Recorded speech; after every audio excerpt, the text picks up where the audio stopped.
Good evening, everyone. Let's get started so we can hear from you. Thanks, everyone, for coming tonight. Let me give you a little procedural stuff up front here. That is, we are under local budget law.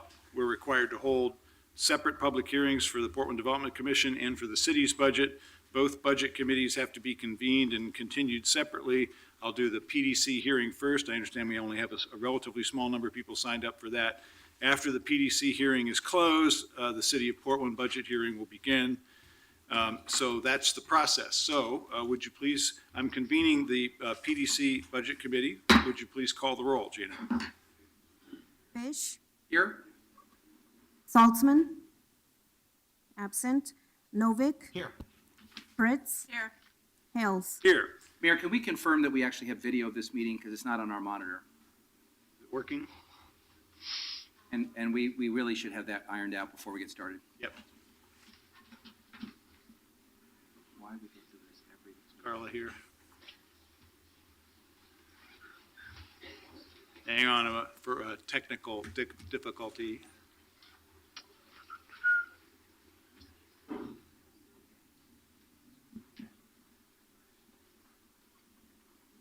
Chasing down Carla. All right.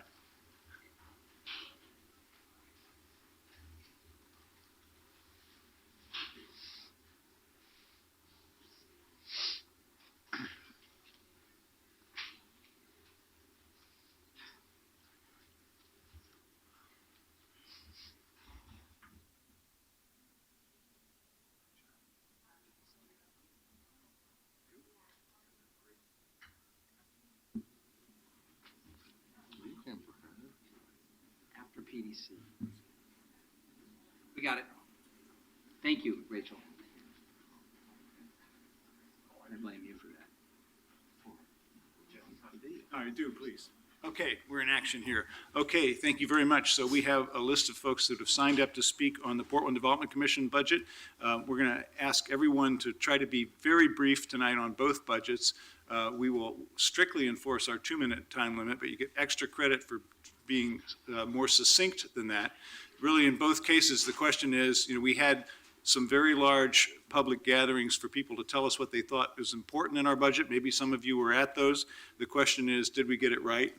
Are there things in this budget that you particularly believe in and that you want to support? Or are there some things that we missed and that you want to make sure that we put back or add? So again, we really urge everyone to try to be very focused so we can hear from all of you. That's the point.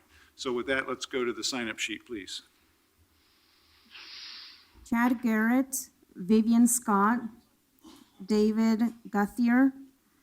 Felipe Tsuk. Good evening. Welcome.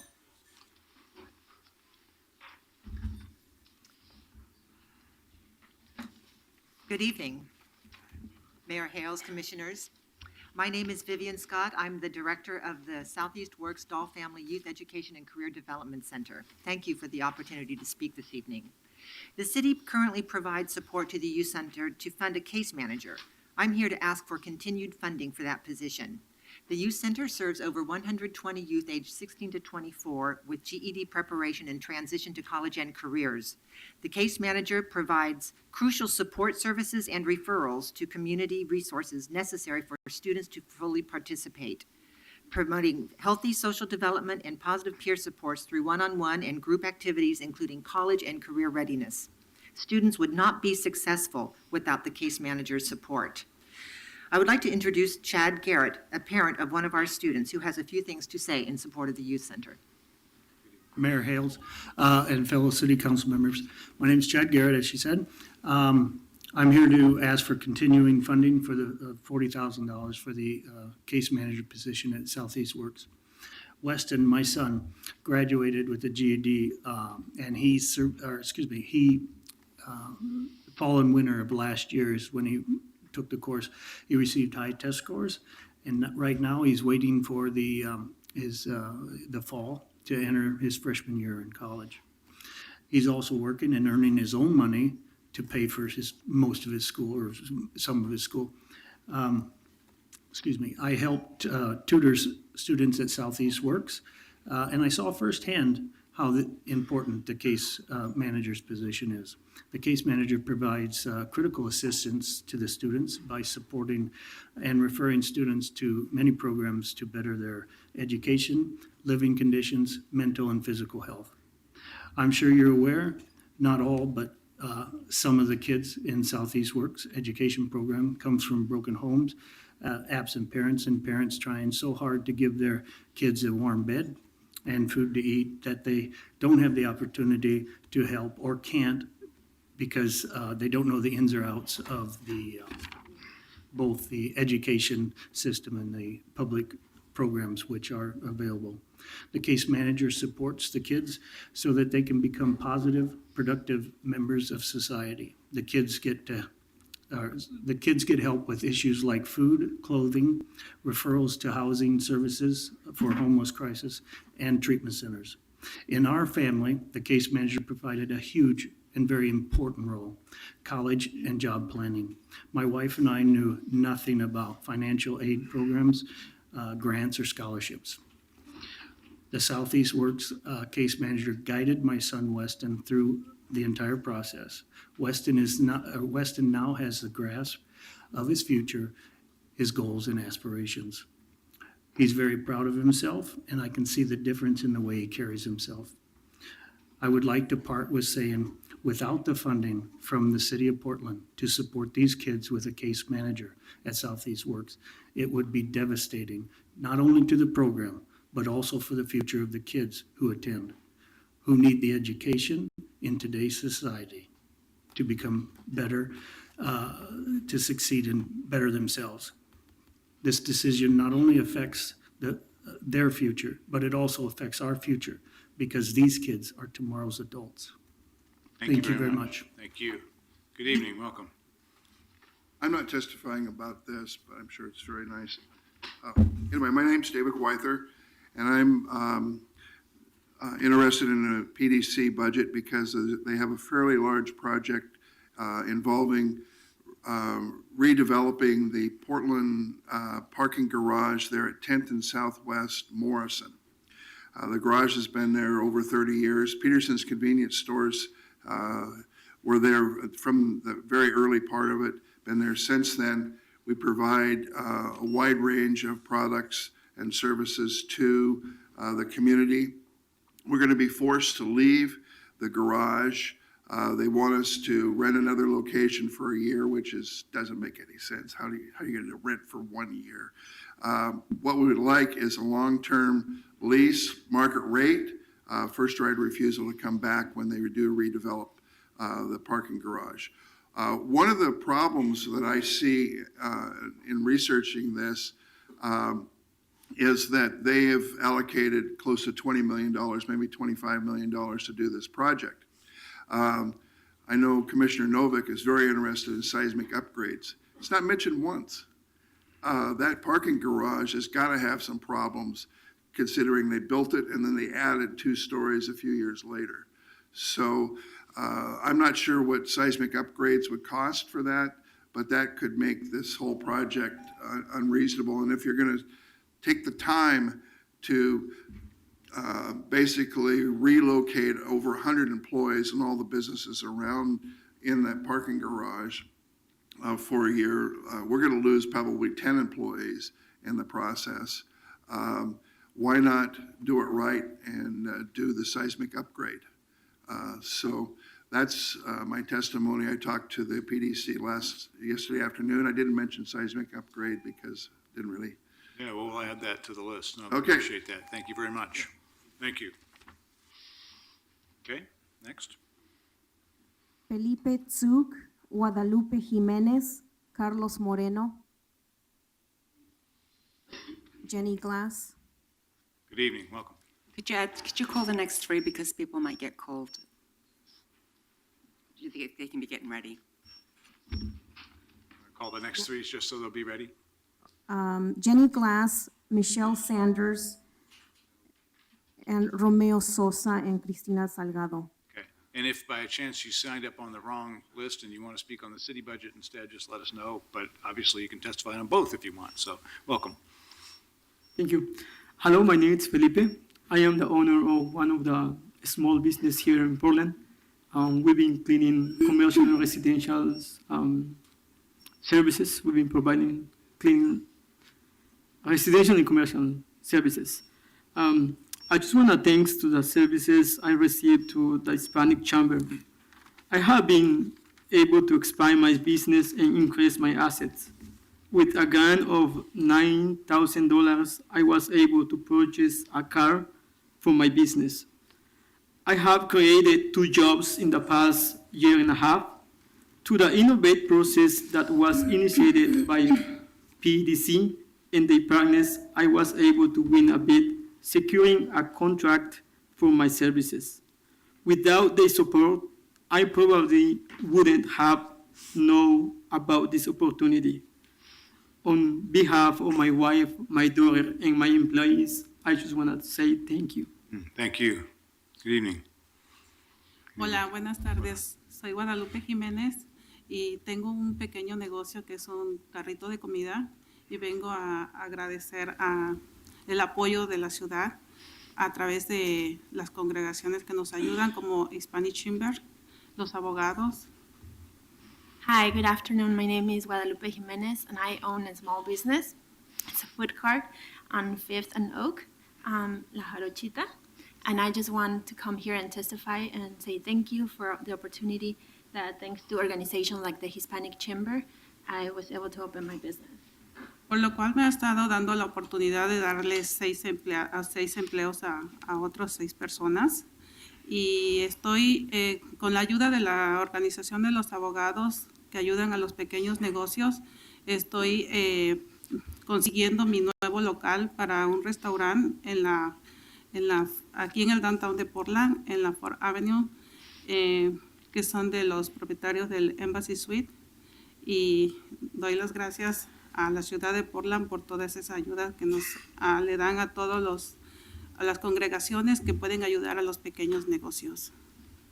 Right now, I'm able to have 6 employees, and thanks to the Hispanic Chamber and the Small Business Legal Clinic, which is a partner organization with PDC, I was able to have my contract read for a new place where she's trying to have a brick and mortar, which is going to be by Pine Street, which the property owners are the Embassy Suites, and I'm going to be able to employ 6 more employees. Y probablemente abrimos a mediados de junio y probablemente tenemos otros 6 empleos para otras personas. Entonces, muchísimas gracias por apoyar tanto a esas congregaciones. We will probably be opening in June, and like I mentioned before, we would probably hire 6 more employees, and we're very thankful to PDC for the opportunity to provide me with those services. Great. Thank you very much. Gracias.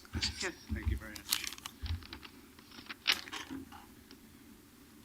Okay, the next 3, please. I think you called them earlier, but why don't you call them again just in case? Oh, here they Carlos come. Moreno, Jenny Glass, Michelle Sanders. Okay.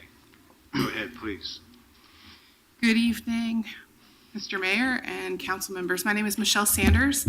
I own a small business called Attic Journals. We're based in our home in the Lentz neighborhood. We've been in business for 12 years. We upcycle books that are discarded from our community and make them into a number of products. In the last 2 years, my husband is named Miguel. He's at home with our daughter. My husband and I have been availing ourselves of different opportunities in the city that are to help small businesses. We've worked with the business outreach program through Portland State, and in the last 6 months, we've been working with PDC through their Project Increase. Project Increase is specific to aiding minority business owners. And in a city that's flexing and growing the way that our city is right now, the gaps, as they widen, this isn't a gap that we can afford to eliminate. I'm not sure that I'm saying that correctly, but what I want you to understand is that my husband, as a native Spanish speaker and having been raised by a small business owner in southern Mexico, came to this country with a dream to own his own business and to do a number of things to help our community. Our business is upcycling, our business is recycling, our business is providing jobs for the people of Portland. And he feels very strongly that this class, Project Increase through PDC, has given him equal footing with me as a dominant culture person who easily navigates the helps and assistance that are available in our city. And this class has done incredible things with the 12 businesses that are represented there to make sure that we understand the financing, the scaling, the marketing, all of those different things that are necessary. It comes with incredible support, incredible curriculum. The curriculum's a little bit heady at times. I spend a lot of time translating things in Spanish, but it's really remarkable the way that it has given my husband a lot of grasp of our business and allowed him to navigate in a new way. Thank you. Thank you. Thanks very much. Good evening. Good evening, Mayor Hells and Commissioners. My name is Jenny Glass. I'm the Executive Director of the Rosewood Initiative. I want to thank you all for your support of the PDC budget. It does include funding for the Neighborhood Prosperity Initiative program, which has been critical ongoing funding source for our organization. We're really grateful for the leadership and staff at PDC. They provide technical assistance for us to build our organization and allow us to implement our vision of economic development, which is our way of carrying out equity work in our neighborhood. The connections that we've made through PDC have helped us bring in resources to the center that have directly resulted in dozens of youth getting re-engaged in school, getting their first jobs, and adults with major barriers like criminal history finding family wage employment, and women and people of color starting and expanding their businesses. Having our community space has made us a great partner for organizations looking to work in East Portland as our city rapidly becomes unaffordable to low and moderate income families. We now serve as an office and program site for Southeast Works, New Avenues for Youth, and Urban League. In the past year, we've partnered with 38 organizations like Welcome Home Coalition, Community Alliance of Tenants, Multnomah County Regional Arts and Culture Council, Portland Housing Bureau, Portland African American Leadership Forum, the Environmental Protection Agency, and Latino Network, just to name a few, to bring in over 100 community events and workshops to Rosewood. We've also started our own bike shop and community music studio.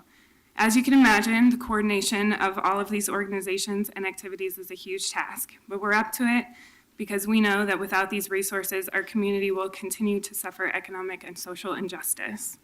I want to thank you for continuing your support of the PDC and PI program. Thank you very much. Good evening. Good evening. My name is Carlos Moreno, and I'm one of the business development coordinators with the Hispanic Metropolitan Chamber. Through PDC's Small Business Development Program, we provide one-on-one technical assistance for small business owners. Majority of the clients that we work with are women, individuals with relatively low income, people of color, and immigrant communities. And these individuals have valuable skills. They have a strong work ethic. They have a strong drive to succeed in order to better their lives, their families' lives, and their overall community. But unfortunately, many of these individuals weren't privileged enough to be raised in a wealthy family where their parents or uncles or close friends were business owners. So they didn't have that guidance to teach them how to start and grow a small business. And that's where we're able to come in and provide them ongoing support through, as several individuals have already mentioned, of not only understanding policies, procedures, permits, licenses, all that logistics elements of it, but managing the growth of their employees and things that can really grow their small businesses. Not only does the work that we do help with the equity issue that we're all trying to address, it makes economic sense. The Field, a research institution based out of DC that has tracked hundreds of small business owners throughout the last few years, came up with a study a few months ago and noted that for every dollar spent on a small microenterprise program, there was a return of $9 directly to the individuals or to their employees. So it makes big sense for the city to continue promoting these services. Thank you. Thank you. Thank you all very much. Okay, the next, please, and then also alert us as to who the three are after that. Romeo Sosa, Cristian Salgado, Luisa Aldama, Octaviano Merecia, Brian Parham, and Sophie Parham. Good evening. Good evening. First and foremost, thank you for your time, and thank you for allowing us this opportunity to come and speak on the behalf of the work that we do. My name is Christian Salgado, and I work for Voice Workers' Rights Education Project. I'm the director of the MLK Junior Worker Center, and this is Romeo Sosa, who's the executive director of VOS. We understand that there's strong support among the commissioners and the mayor's office to ensure that VOS receives funding for the next fiscal year. And we appreciate that support, as well as the historical support from folks in City Hall that has been instrumental in our success and longevity. However, we also understand that there's some uncertainty about where VOS will fit into the budget moving forward. We want to be clear that facing uncertainty about our funding every year is harmful to our work and can be very disheartening. And we would love to focus on the great workforce development we do, expanding our ESL classes, expanding our skills training, our health and safety trainings, and expanding our wage theft program. As you all probably know, the day laborers are at the most risk of getting their wages stolen from employers. Yeah, good evening, Mayor Hales and commissioners. Like Christian said, I work for VOS. Just tell us your name, Romeo. Romeo Sosa. Yeah. I'm from VOS, Worker Rights Education Project. I think thank you for the funding that put us back, and also to understand the value for work that we do in the community. And one of the things that we want to ask today is to have like a permanent line item in the city budget in the future. And we can work with you to do that. And also recently we just had a meeting with Tom Kelly, the chair commissioner of PDC, and John Jackley, that they promised us to have a long-term lease for the property where the Worker Center is. We hope that's going to be a reality. And thank for Nick Fish for the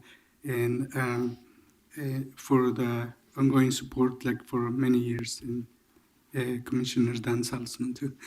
Thank you very much. Thank you both. Thanks very much. Just to be clear, Mayor, VOS is ongoing funded in your proposed budget. It is Is that correct? proposed as ongoing. Oh, it's already? Yes, already.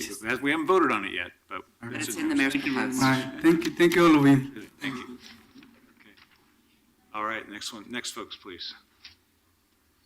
Luis Aldama, Octaviano Merecia, Brian Parham, Sophia Parham, Some of these folks might have meant to testify on the city budget, so give them a Carmen chance. Madrid, Todd Strubble, Laura Young. We got someone coming up from Yes, come on up, upstairs. please. That's all right. Go ahead. We'll make it work. Come on up, please.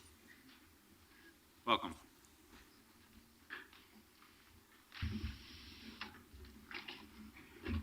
Good evening. Good evening. Good evening. Hello, good evening, Mayor Hales and Commissioner. My name is Carmen Madrid. I'm here for Micro Enterprise Services of Oregon. MISO is a nonprofit organization that has helped the most underserved communities in the North Portland area. We have been around for 10 years, and we continue to advocate for, again, the most underserved minority businesses that we want to continue to support within those areas. I am not going to speak a whole lot, but within the time that I have been there, a lot of the other social agencies and support that's in this room are the reasons why there's foundational support for these small businesses. And so with that, it's really important to keep the budget in a way that continues to weave all these programs together so that when people are ready, they can start their own small businesses. They can profit as a small business and continue to provide revenue for the city, as well as economic growth and empowerment for the communities that we want to grow in our community. So with that said, we have invited some of our clients here tonight who have prospered within less than a year, and hearing their story will speak for itself. Thank you. Thank you. Good evening. Good evening. My name is Brian Parham. I'm the co-owner of the Ultimate Rock Guitar Dojo for Kids. Essentially, we teach kids to write, create, and make their own music. We started working with MISO about 6 months ago, and the experience has been completely transformative. We had between 5 and 7 students. Today we have more than 40 students. We have 5 classes at 4 different schools. We are growing incredibly fast. Since we started working with MISO, I mean, they've given us the educational support, they've given us the marketing support. We're reaching out with our business, we're creating strong partnerships with national brands, and we're hoping to expand and create franchises all over the country, and that would never have been possible without the Micro Enterprise Services of Oregon. That's great, thank you. Good evening. Hi, my name is Sophie Parham. I'm the co-owner of the Ultimate Rock Guitar Dojo for Kids as well.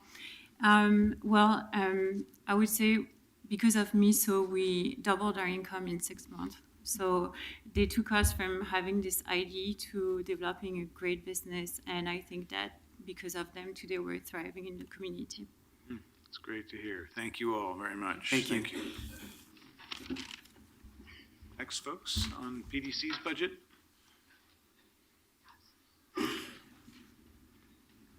Luisa Aldama, Octaviano Merecia, Nita Shah, Todd Strubble, and Laura Young. Three of those folks here now. Welcome. Good evening. Go ahead, please. I'm happy to start. Thank you, Mayor, Commissioners, for having me here. My name is Todd Struble. I'm the NPI manager for the Jade District. I'd like to echo my colleague Jenny Glass's comments that you heard a little earlier about the support. We appreciate your support of the NPI program and the staff at PDC that help us implement the programs that we have and the technical assistance that helps the businesses that we have out in our neighborhood. I did want to express some disappointment, though, at the lack of funding for the local action plan related to the BRT program. We know that with the new phased approach, the feeling may be that there's no sense of urgency, but I would like to communicate that getting ahead of the game is really crucial in fighting displacement and supporting the businesses and residents that live in that neighborhood. So those, with respect to the PDC budget, those were the two items I had. I have a few more on the city budget that while I'm here, I'd like to talk to you about. Briefly. I'd also like to say thank you for funding the PBOT package TR04, which would create street plan connectivity and growing centers. And we'd like to advocate that the Jade District be one of the targets of the recipients of some of that planning. Finally, I've heard that there's about $1 million in deferred funding for housing in the budget this year. I'd like to join EPAP in advocating that funding go to be invested this year. Like I said, getting ahead of the game is really crucial to preventing displacement, and so we advocate for that. So with that, I'd say thank you. Thank you very much, Todd. Good evening. Welcome. Good evening. My name is Laura Young. I am the district manager of the Coley Boulevard Alliance Neighborhood Prosperity Initiative. And I did submit written testimony, so I will try to be as brief as possible. The Coley Boulevard Alliance wishes to express our great appreciation for ongoing commitment to the Council's support for the Neighborhood Prosperity Initiative and Main Street programs. The Coley Boulevard Alliance supports businesses by collaborating with community members, business owners, community serving organizations, technical assistance providers like MISO, and community members to provide a network of supports for growing community of entrepreneurs, as well as providing funding for critical repairs and capital improvements for established businesses in the NPI district. The CBA also serves the community by supporting programs that create jobs, provide job readiness skills, and build relationships between providers and business owners to support local hiring. One such program in our community is the Workforce Advisor Program, a full-time job readiness specialist working on the ground in the community to provide support to community members experiencing challenges navigating the Workforce Oregon employment system and other barriers to employment. Finally, the CBA creates a bridge between city, county, regional governance, community serving organizations, and the business community and the Coley neighborhood. In partnership with the Portland Development Commission and with growing commitment to community-driven development, the CBA is working to change the way our community experiences urban renewal. It is our sincerest hope that our efforts will ultimately result in a vibrant, thriving neighborhood that all of our residents feel connected to and will be able to remain a part of and enjoy as long as they wish. Thank you. Thanks very much. Good evening. Good evening. My name is Nita Shah. I'm from Micro Enterprise Services of Oregon. I'll just keep it brief because you've heard the testimonies from the small businesses. 10 years ago, when I started with MISO, there was a huge complaint from the small business and micro business community saying the city never supports us. They only support the big businesses. Today, if you sit and listen to them, they're so thankful for all the resources that the city has been able to provide them. So I encourage you to keep us in the budget because it is such a huge initiative for the small businesses. Thank you. Thank you very much. Thank you all.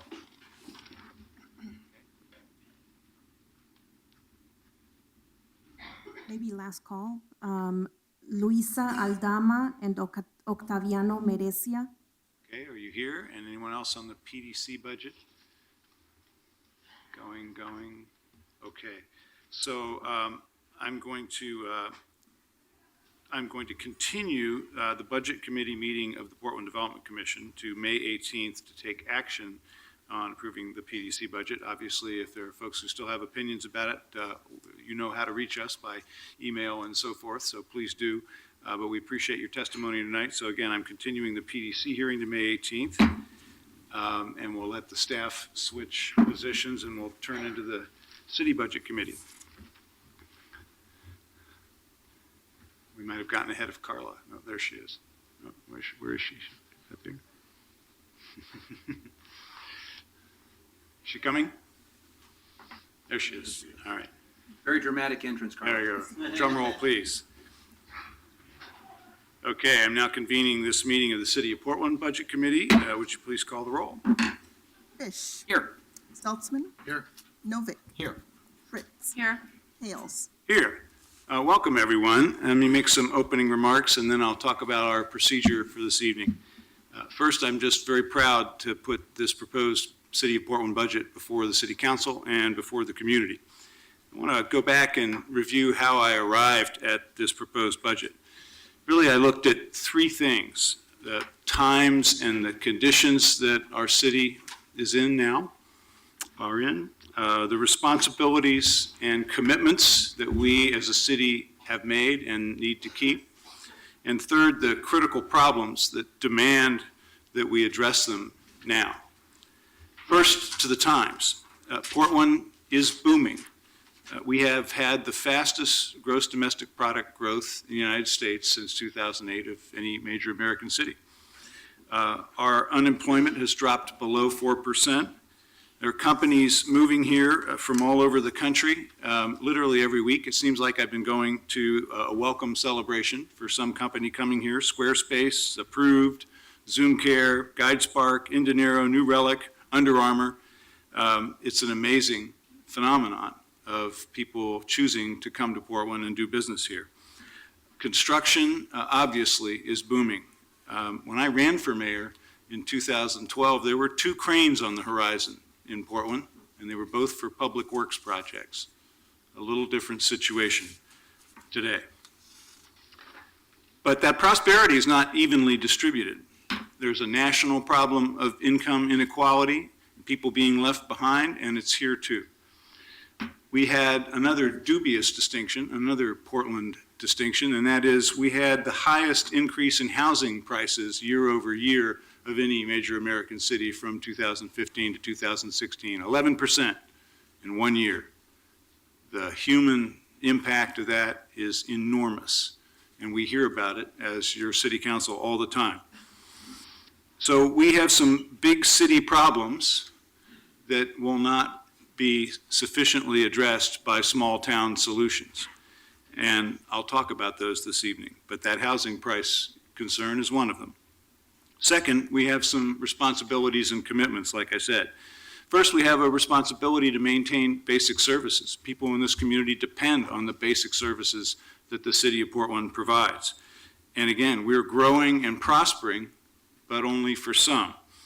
So I asked all the city bureaus as a part of our budget process. It's actually something that I was taught in budgeting class way back when I was at Lewis and Clark taking public administration, that you should every now and then, and maybe every year, ask public agencies, what would you do if you only got 95% of what you got last year? So we went through that process.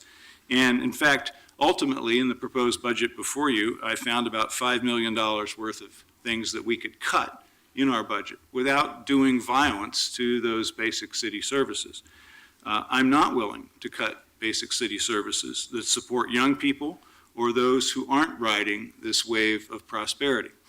I'm not willing to cut preschool programs in our community centers or close pools or walk back on the commitments to young people and our immigrant communities in fragile areas like Rosewood. So those responsibilities and commitments are important. They also include taking care of our own employees, to pay our parks workers a living wage, to have enough people to do the work in critical public agencies, to follow through on our commitment to our firefighters, because during the toughest budget year we've ever had, the first year I was your mayor, when we had to cut $21 million out of our budget because our funding dropped that much and we have to balance our budget, we got a temporary stay of execution and were able to keep those firefighters because of a 2-year federal grant. Well, now that bill has come due and we need to put them back on the general fund payroll. So those responsibilities and commitments were the second big driver in my budget preparation. The third is the critical problems that we're facing as a city. Again, big city problems. I think all of us still like to think of Portland as a big, small town. I do, but we have some big city problems now. We have the worst wave of gang violence that we've ever seen. We lost 15 of our fellow citizens, young people, to gang violence last year. 73 of our fellow citizens were wounded. More than 1,000 shots were fired down our neighborhood streets in just 1 year. And this year has already started out to be worse. Homelessness is a crisis nationally, and it is here too. And we have a problem in police staffing. Now, those three problems are all connected. And in fact, they're a very big part of why I've proposed the budget the way I have. Because our concerns about homelessness are interrelated with our ability to respond to our problems with homelessness, with police services, with housing, with shelters, with camp cleanup, and with other basic services. I told the city council the other day about a very unpleasant meeting, some of you may have been there, that I had with the Buckman community, where 200 very angry people were there about the friction between the homelessness problem in their neighborhood and life in their neighborhood. They don't feel like they're getting the police response that they deserve, particularly when they call the non-emergency number, and they're right, and I'll talk more about that. And they don't see fast enough progress on providing affordable housing and mental health services and other services that people living on the street need, and they're right, but my budget proposes to up our game there too. And so a big driver in my budget was a belief that we need to up our game on public order on our streets and on a humane approach to people suffering from houselessness.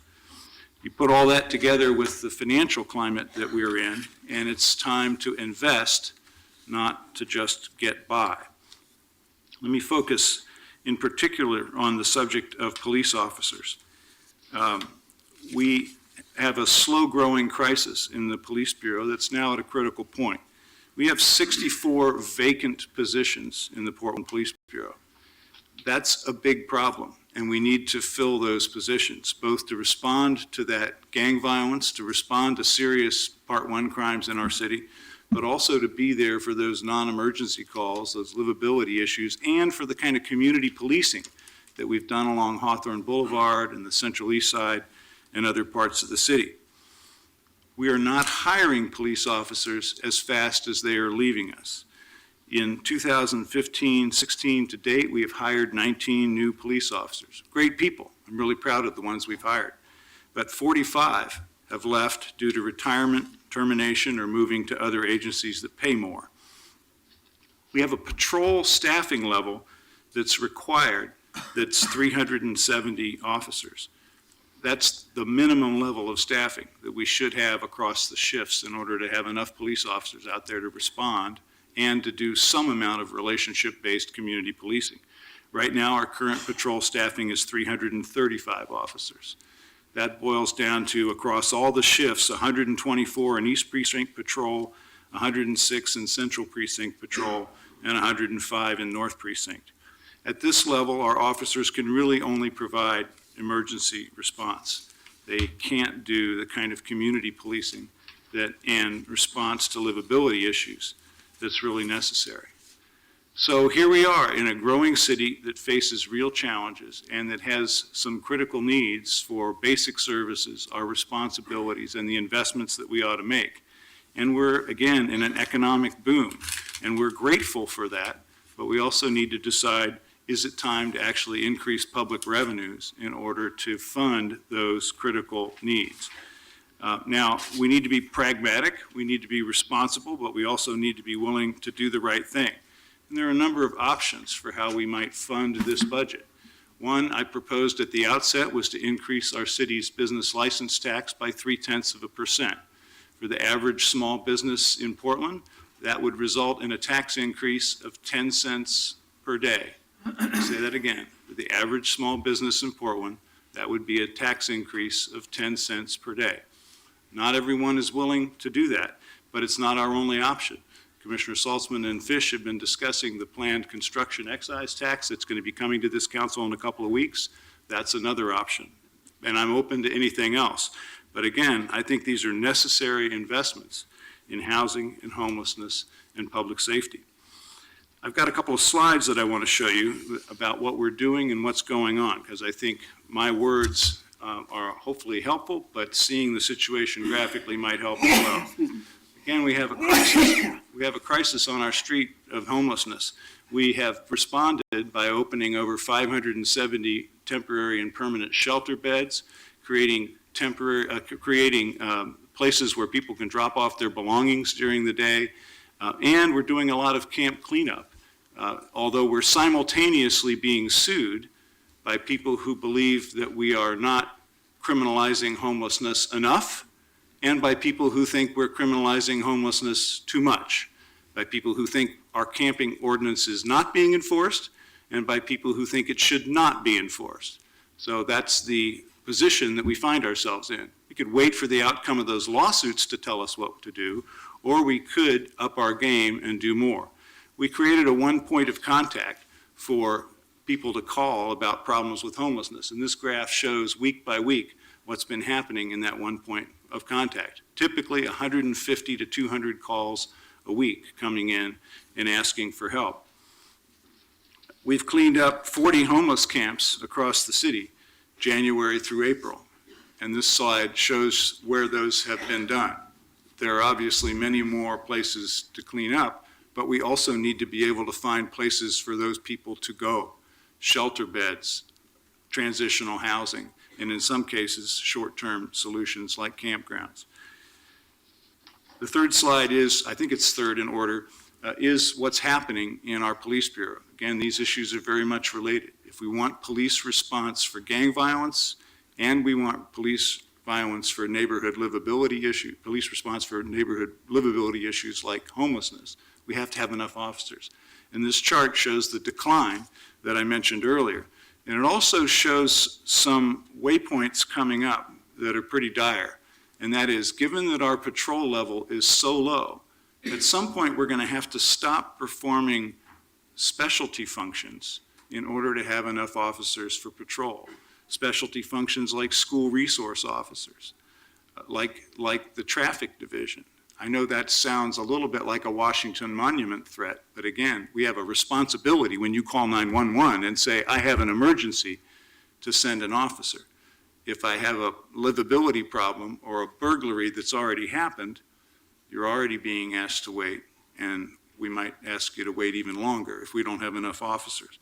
So this is a serious problem for us as a city, and it requires that we make a serious commitment to addressing it. So that's why I've put the budget before us that we have.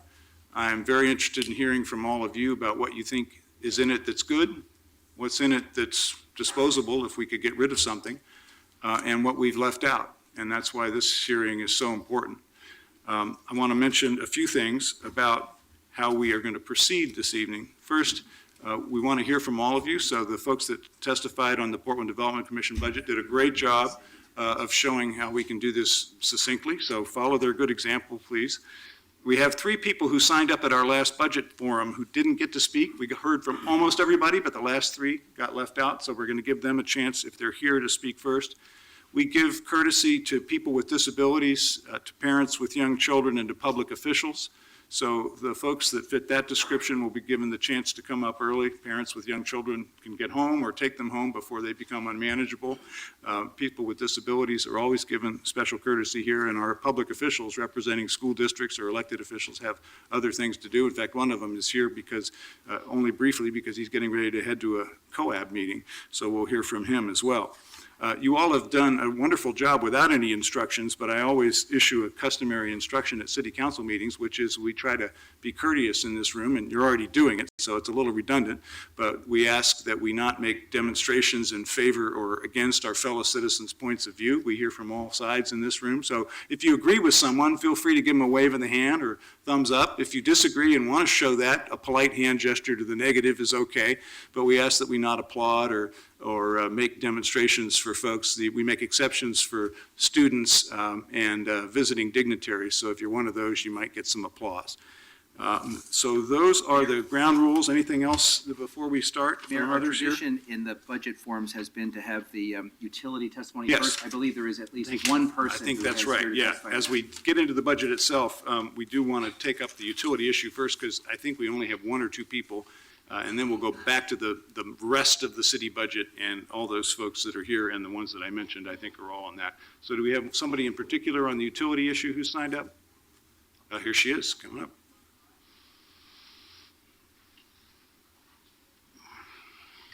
Welcome. Hi, Janice Thompson, Citizens Utility Board of Oregon. So I'm circling back at the May 29th BES budget work session. I identified a issue that has been late-breaking news with an essential project partner for a BES biogas utilization project, kind of shifting gears. That resulted in my asking some information. It's all coming a little later than I'd hoped, but it's a reflection of these late-breaking items. So the recommendation is to move this particular project allocation of $4.8 million from the upcoming fiscal year CIP 1 year over. It's basically, and just allocate planning resources. So obviously, this is an indication that the information recently got from BES had enough positive elements that, continued analysis is appropriate. The third paragraph outlines, our continued analysis and some of the things we're going to be particularly focused on. And so I'll let you just take a look at that yourself in the interest of time. But I mention that because I do want to be clear that even though right now we're seeing enough positive elements of this to recommend more time and resources for planning, that doesn't preclude the possibility of coming back with no, this doesn't make sense. And then the final paragraph relates to implementation, which would be through the rate ordinance. So I recognize that's tight timing, and if it's okay, I'll just work with Commissioner Fish's office on Janice, a sorting commitment out. from the utilities. We'll review the memo, work with you, review our 5-year capital spending, and then brief the mayor, so he has a chance to make a recommendation. The mayor also has embraced all the other CUB recommendations in his proposed budget, and I will take this up with the mayor. Very good. Thank you very much. Thank That's you it. very much. We really appreciate you being part of the process. Thank you. Okay, so let's move into the process. Again, we have 3 people who were signed up from the previous hearing. I want to show them some consideration. Yes, sorry, and people with disabilities. So I'm sorry. And Dennis, I know, yeah, but I want to give those 3 people a chance, and then we'll let Dennis go run his meeting. Are they here? The 3 folks who signed up at the last hearing, and come on up, please. You know who you are, so come on up. Thank you. Do we have their names so that we can call them? Have you got those names somewhere? Tara, Rachel, go ahead. I believe that Tara has them. Okay, go ahead, and we'll find the others. Why don't you go ahead and start? Yeah, why don't you go ahead and start? We'll find them. I've got my statement on.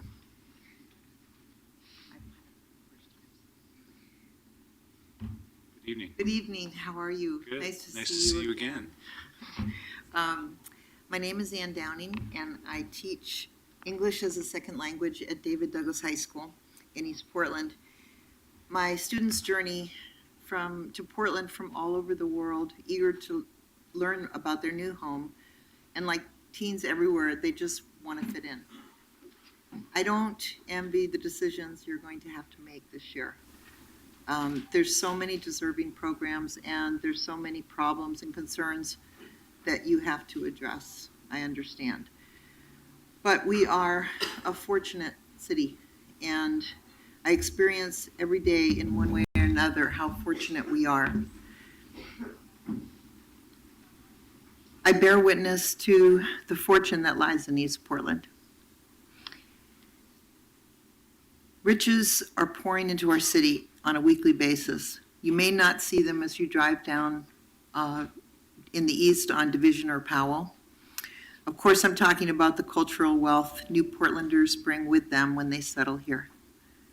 But like parents anywhere on the planet, New Portland moms and dads will tell you that the wealth in their family lies with their sons and daughters.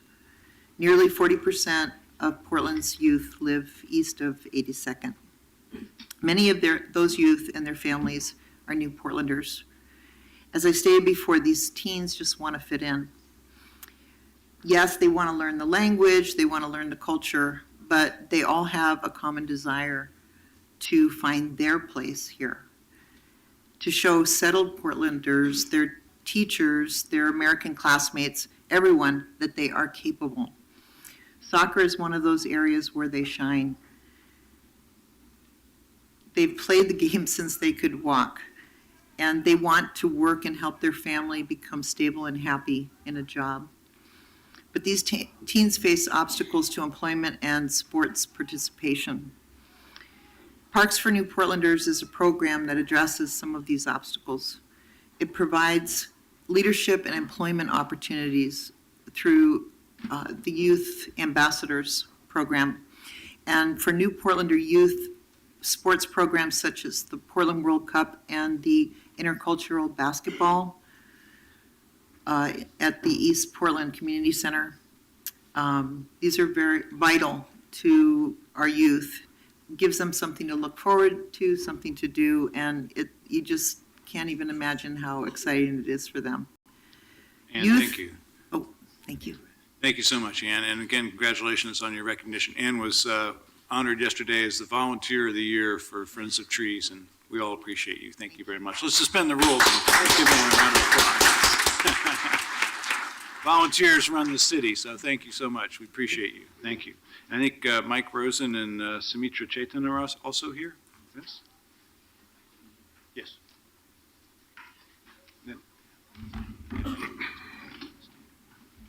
Good evening, Mike. Good evening. I'm Mike Rosen, and I'm a member of the Portland Public School Board, but I'm here to speak on my own behalf. Mayor Hales and commissioners, I encourage you to continue to fund the Parks for New Portlanders program. In only a year, it has hit the ground running and has been shown to be highly effective, with a large return on a modest investment. As a newly elected official who is now participating in my first budget process, I know you have a difficult job to do because there is always more worthy need than dollars available. As I navigate through this process, I'm trying to keep two principles in mind. Seek ways to address challenges as far upstream or as close to the source as possible, and look for collaborative investments. I believe this is the best way to make limited dollars go farther. Some collaborations are planned, such as the city, Portland Public Schools, and TriMet jointly funding transit passes for students, while others, like Parks for New Portlanders, are unintentional, yet after they occur are still very vital.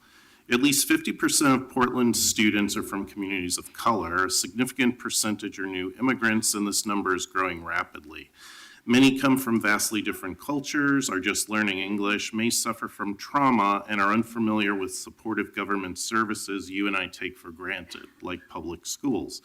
Finding effective ways to integrate students and their families into our community, orient them to available services, and help them build trust in our government institutions is no small task, but is critically essential. And this is exactly what Parks for New Portlanders does. For a small investment, they break down barriers and build community by creating culturally relevant summer jobs and sports programs for students, opportunities for families to play and enjoy the outdoors together, programs to help students find and apply for jobs, and tools to connect families to needed services. This is directly connected to and augments the services PPS provides because Parks for New Portlanders better prepares students for success in school.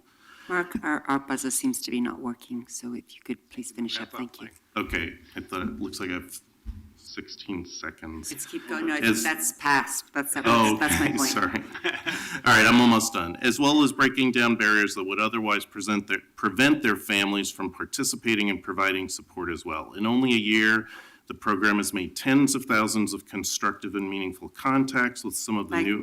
we like the program. Okay, so I support the program too. Thank you for those reasons. Thank you. We Thank you very appreciate much. you. Thank you. Sumitra Gubal. Hello, my name is Sumitra. I'm a student at Portland State University. I will be graduating with my political science degree a month from today.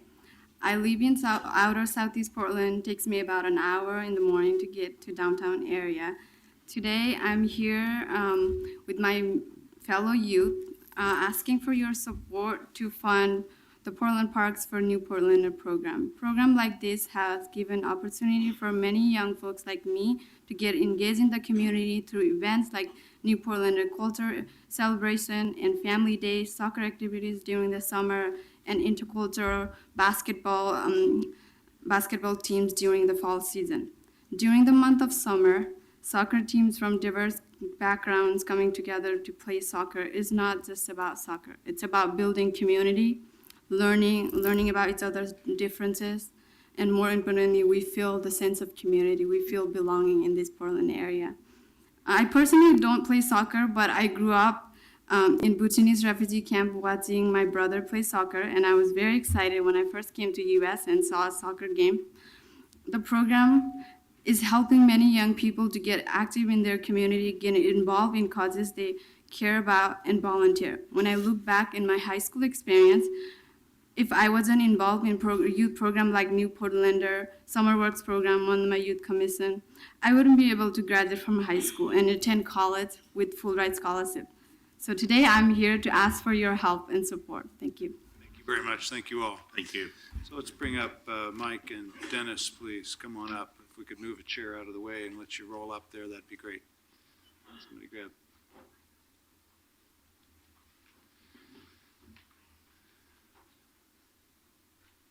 Thank you. Go ahead, Dennis, while he's getting set. You want to go ahead? Dennis, you got to go run a meeting, so we'll give you a chance. to Okay, speak. I'll make it quick. Mayor Hales, commissioners, and members of the community, thank you for allowing me to comment this evening. I'm Dennis Rosenbaum, the compliance officer and community liaison, or COCL as is known here, in the settlement agreement between the City of Portland and the United States Department of Justice regarding a pattern or practice of excessive force by the Portland Police Bureau. I have no desire to get embroiled in any Portland politics or how the Portland Police should be funded. I'm just here to comment on how the budgetary decisions could be affect the settlement agreement. The settlement agreement, as you know, is a blueprint for reform of the Portland Police Bureau. I remind everyone that this legal agreement requires not just policy changes, but substantial changes to training programs, mental health services, internal accountability procedures, strategies of community engagement, and new data systems. These changes must be adequately funded for Portland to see the desired results in the years ahead and to become fully compliant with the terms of the agreement. Portland is making very good progress. It's a long road, very difficult, hard work by the Police Bureau and others.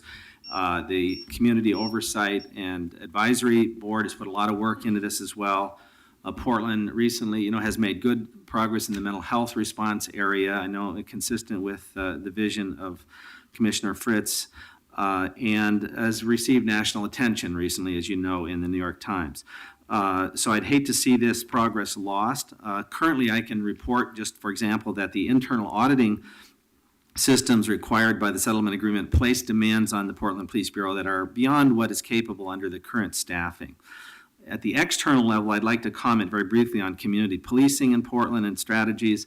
I've personally studied policing in 100 American cities and have testified before the White House Committee on a new style of policing that's needed in America to restore public trust and reduce crime and disorder problems. Dennis, I'm going to give you an extra minute just because Okay. you're here as a So, resource to the cities. in what I'm really suggesting is that we need to get the officers out of their cars, and one strategy that is consistent with this, engaging the community one-on-one, hear their concerns, including youth, and help resolve neighborhood problems. That currently only 7% of Portland residents know the first or last name of the police officer who patrols in their neighborhood. So this type of policing requires an investment up front, but I'm confident that it'll pay dividends in the long run in terms of crime reduction, less use of force, fewer lawsuits, greater public trust in all segments of the community. So I don't think this is simply about legal issues in the settlement agreement. Public safety and policing equity are concerns of most Portland residents, and the community deserves a police force that's well-managed and supervised, well-trained, professional, fair, and community-oriented. I hope you'll find a way to make this happen. Thank you. Thank you very much. We appreciate it. Thank you. Good luck with your COAB meeting tonight. Thank you. Good evening. Welcome. Thank you, Mayor Hales. Good evening, councilors. Am I being heard? Yes, just give us your name and proceed. Yeah, Michael Egan is my name. My two priorities tonight are housing and homelessness and street and road repair. I'm happy to see that there's a lot more money available in the budget for both of these items, but as we know, they take time to unfold. In terms of the housing, I would like to suggest, since it does take time to locate sites and get them paid for and all that kind of thing, that while we're waiting, that design of the housing or temporary housing for shelters be pursued while we're waiting, and that students from public high schools and community colleges are enlisted to volunteer to work on these items during their projects in their technical classes. In regard to street and road repair, as you know, our streets are in disastrous conditions. And I know this can't be fixed overnight. Every week I do a 20-mile round trip from southeast Portland to northeast Portland, and it's a very, if I might say, shaking experience. If I think that these two areas are the areas that need to be focused on, that would be northeast and southeast. Even if 26-173 passes, it will spend a lot of that money on sidewalks, additional areas such as that. With my conversion van that I have to have for my chair, it has a very low clearance, and our driveway at home, the city right of way and our driveway are connected, of course, and there is an increasing chasm being involved there. So the point is virtually impossible to get in and out of the driveway without scraping the van. Thank you And very I hope much. that things are taken care of like that. Great. Thank you very much. Thank you so much. We really appreciate you coming tonight. Thank you. I think we have some school district representatives here. Is that right? We have a couple of principals here. I see John Byer here, yes. And I think the principal of Wilson is here as well. So come on up, John. We've got representatives from our school districts. Probably also have another meeting tonight, so thank you for coming. Absolutely. Thanks for having me. My name is John Byer. I'm the proud principal at David Douglas High School, and I'm here tonight to talk about retaining SROs in our schools. And as I was preparing my remarks early this morning, my secretary came in and asked me what I was up to. And I told her that I was preparing remarks, and she said, "It's funny, I just got off the phone with a parent who had called to speak to an SRO." And tell people at home what an SRO is. School resource officer, thank you. And anyway, they'd called to speak to the SRO, and when they found out that they weren't there for the day, they were at a different function, they said, "Well, how are we going to keep our kids safe today if something happens?" And so I'll start off with that. Our SROs definitely give a sense of safety to our staff, students, and parents. As you know, in today's climate, it's not the best thing in terms of what's happening across the country, and so our SROs not only provide a deterrent, but also a safety net. And we do a lot of planning with them for safety. They get up in front of our staff and talk about different kinds of things with them in terms of keeping our schools safe and that sort of thing. They also are very, very positive role models for students. And as you know, again, across the country, there is some issues with relations with public and police. SROs do a terrific job of relating with our community and our kids. We also have an extended contract with the Portland Police, and so that we can have them at games and dances and that sort of thing for protection. Guess who signs up? Our SROs. They come there because they have built-in relationships with the community and kids, and they're there to help us keep our community safe. When a student gets in trouble, maybe they've broken a law or on the verge of breaking a law, SROs have a relationship with the school. They understand school law as well as criminal law, and they can work with us and families and ensure that many times the consequences don't have to be legal, that we can keep kids in school and retain their education. And so they're very valuable with that. Thank you, John. Okay, is that it? Oh, you should wrap up. Thank you. Okay, just real quick then, you would be amazed at the number of phone calls that we get from parents, again, to work with our SROs because they are indeed a part of our community, and the kids enjoy working with them.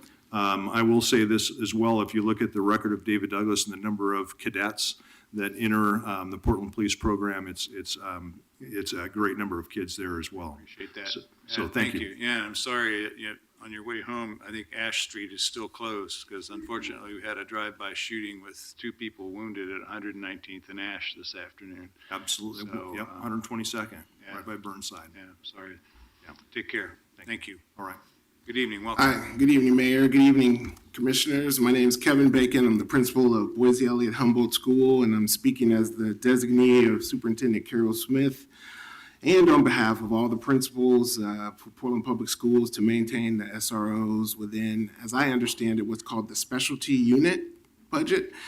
And I would echo my colleague next to me. In my 30 years with Portland Public Schools, SROs, as the budget has allowed, SROs have been a real positive presence in schools. There are many stories to tell. The one that's most recent is involving our school, a homeless camper site about 2 months ago, turned up on a side street just west of our school. And I'm certainly not here to talk about the politics of that very complex issue, but what I can say is that I had an SRO officer to call, Officer Romero, to keep us apprised of the situation, of how we were handling things.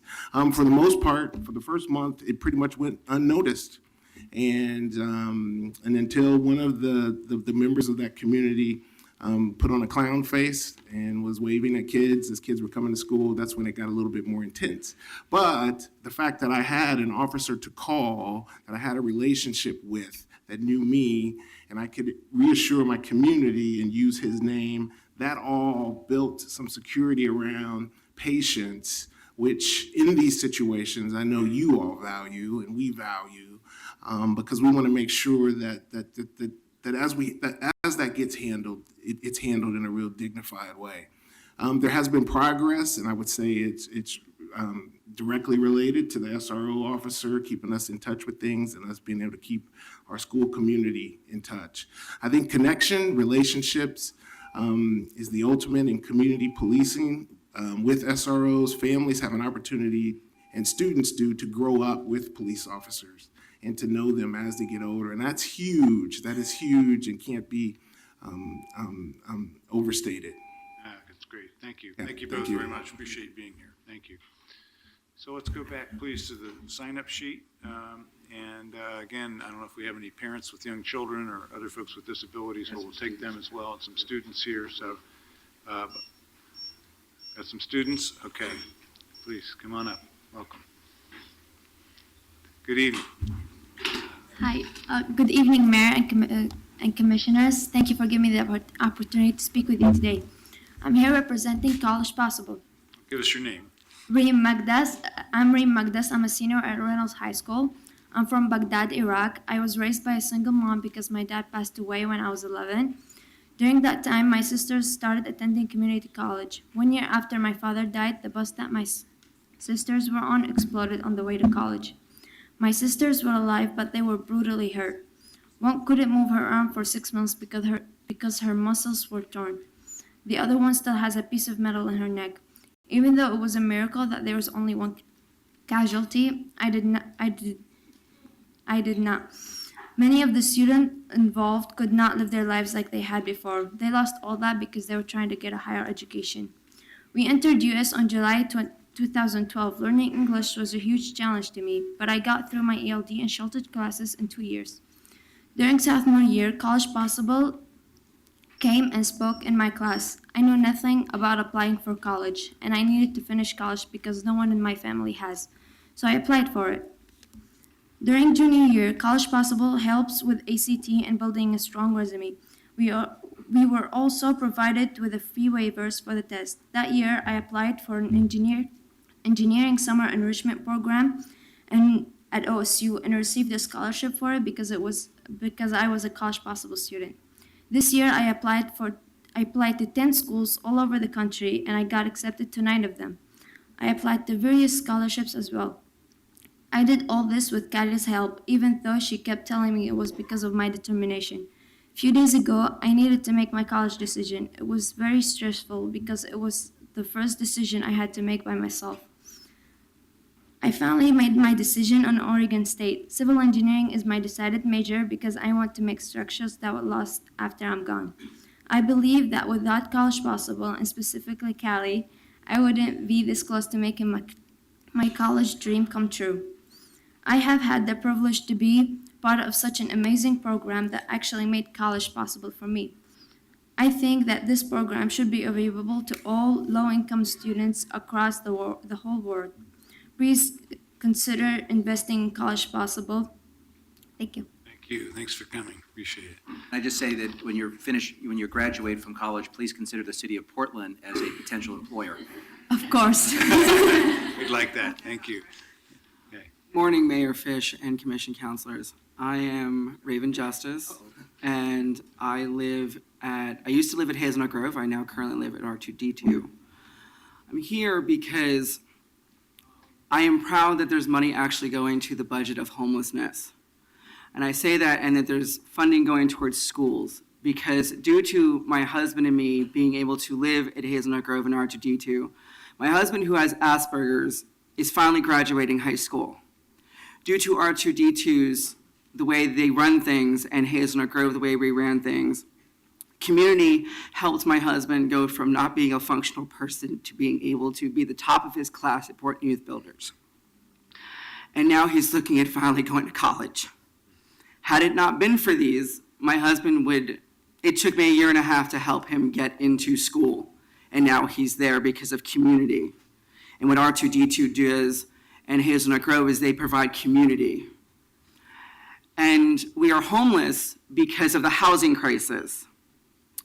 Having gone to get married and being on our honeymoon, we lost our apartment because my mother-in-law went out to get high, and I was not informed due to whatever reason. I was not informed that there was even an eviction. And I came back home to an eviction notice. I was called that my house got broken into. I got called that they had to fumigate for fleas. And then my cat was dispersed. And when I asked, was there anything else, everything else okay? I was told yes. Come to find out 2 weeks later, there's an eviction notice. Because of HUD's laws, I cannot appeal my eviction for 5 years. And in that, after that 5 years, then I can go on a housing list. Now, being on SSDI and SSI and living on $743 a month, I can't live anywhere else besides 33% of my housing. I cannot own an RV. I cannot own anything because I can only have $2,000 in the bank because of SSI and SSDI. I am limited to the village. And without that, my husband would not be moving where he is. I also go to mental health therapy 5 days a week, 5 hours a day, due to my sexual abuse trauma and having DID, which is dissociative identity disorder. I can't be in a shelter. So please do not cut this funding. We need it. All of us do. Thank you. Thank you very much. Appreciate you being here. Thank you. Yeah. Good evening. Welcome. Good evening. It's nice to be here. My name is Karen Story. I volunteered for the past many years with the Portland homeless population. Most recently, I brought together a large group of neighbors interested in volunteering in the Multnomah Village area to feed our temporary guests at the Sears shelter. We were able to break into smaller groups and rally a few local churches, and before long, every night of the week was covered. Between 120 and 160 meals were delivered to the facility every night since late November. This facility will close at the end of this month.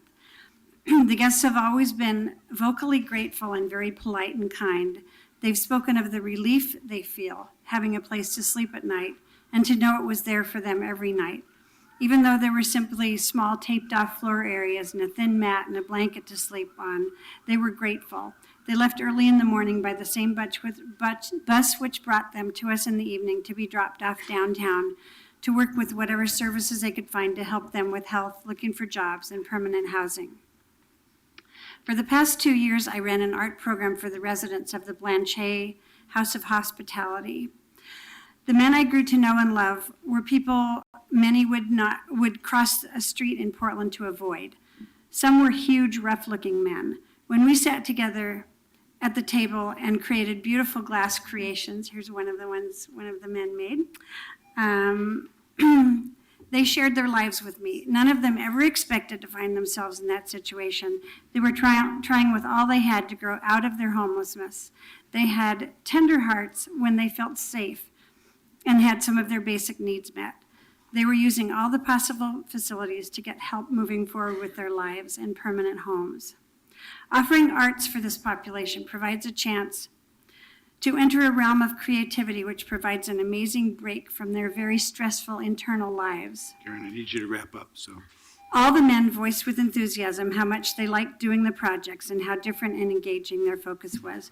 Art can save lives, and it adds beauty in so many ways to lives and to the environment. We really appreciate what you're doing as a volunteer. Thank you so much. Pleasure. Thank you for coming. Thank you both. Thank you. Okay, let's move on to the next group, please.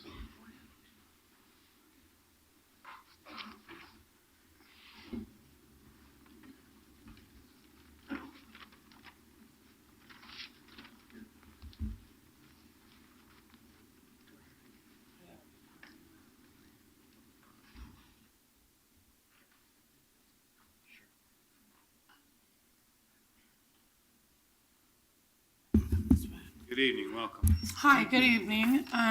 Mayor Hales, council members, my name is Renee Corbett, and I'd like to thank you for your time and thank you for allowing some of my supporters from the Cooley area to come in. I'm here on behalf of the Oakleaf Trailer Park Coalition. I've spoke with several of you before about this issue. I met with Commissioner Saltzman last week. I'd like to ask you for $1.5 million out of your budget, Mayor Hales, to buy our property. We have put the infrastructure in place with the help of CASA and Living Cooley to be self-sustaining. We've crunched numbers, and whether a loan or a grant, we'd like to ask you to help save 65 lives, which in the long run, if you look at 65 lives and whether we become another burden on the system with housing, medical, mental health, addiction services. In a year's time, that's over $1 million. We could also be the project for the other 5 on Killingsworth. It's being targeted. The Killingsworth corridor is being targeted by the developers. This is an illegal sale, as we said before. Legal aid is attempting to stop the sale, but we need your help. We don't want to be homeless. We don't want to be part of the problem. We want to be self-sustaining, and we can pay that money back. We've done the numbers. We need a loan of $1.5 million. This is one of my neighbors, a disabled gentleman. We have veterans there also. Great. Welcome. Hi there, thank you. Thank you so much for hearing our concerns tonight. My name is Vic Johansson, and I wanted to share a story with you. When I was growing up with my sister, we always enjoyed family game night. That was something that was always really a lot of fun. Well, you know, one of the things that was kind of scary sometimes was when my mom and dad would dump a puzzle on the table. And if you've ever tried to do that from the very beginning, there's a million pieces there. And you're trying to figure out how in the world is this all going to fit together? Well, it's kind of like what's going on here with us trying to put the pieces together. And we've been able to put a lot of the pieces together with Living Cully and with the organizations and the churches and different organizations that are helping us to try to put all the pieces together. We only are missing that one piece, and that's the 1.5 million. That's the only piece that we're missing because we've all been able to put the other pieces together. I have just a tremendous amount of enjoyment living in the Concordia and Cully neighborhood because I am 57 years old. Practically all of my years have lived in that area.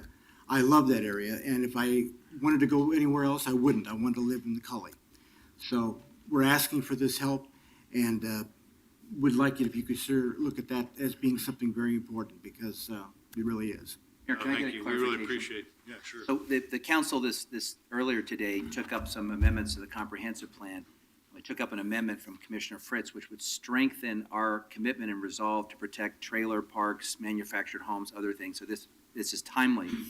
And I mean, I'm just thinking off the top of my head, PDC has some resources, the Housing Investment Fund. There's different pots of money. Who are you currently in discussions with at the city?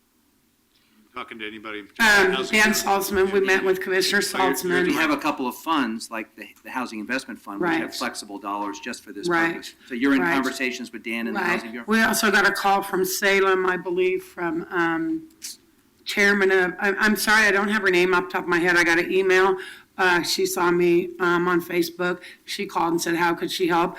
And my understanding is there's different pots of money, different grants, different loans, and we want to be self-sustaining.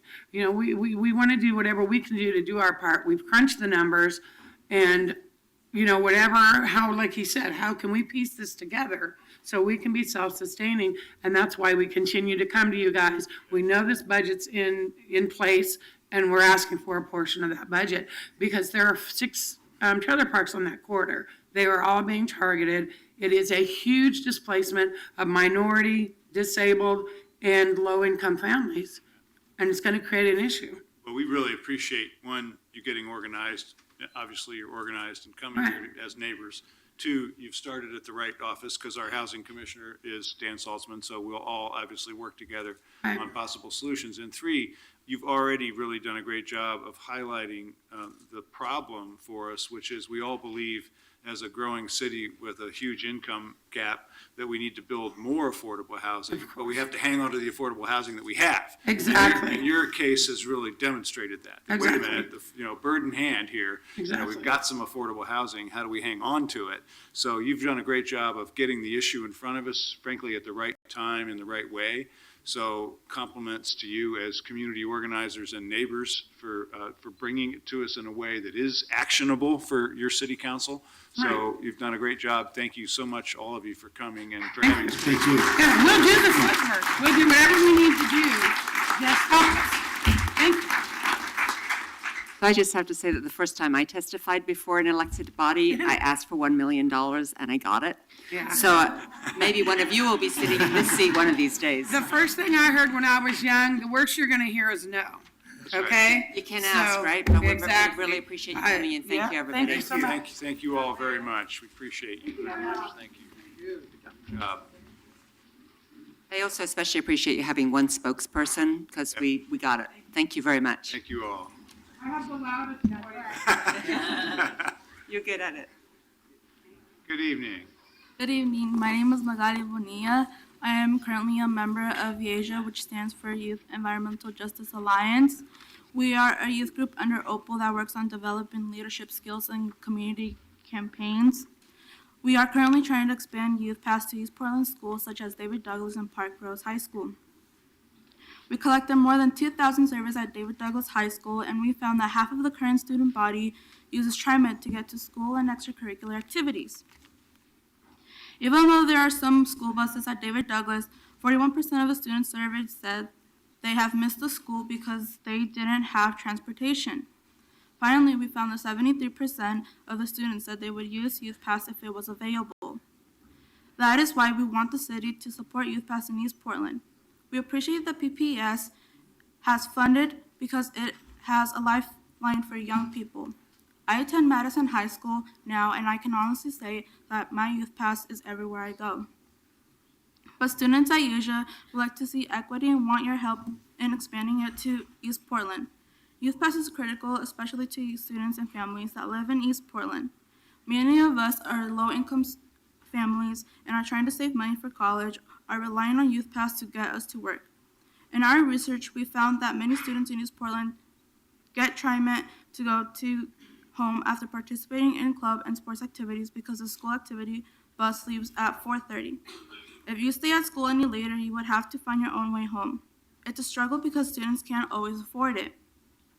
For our campaign, we estimate that to expand Youth Pass at David Douglas High School, which has more than 3,000 students, it will cost a total of $340,000.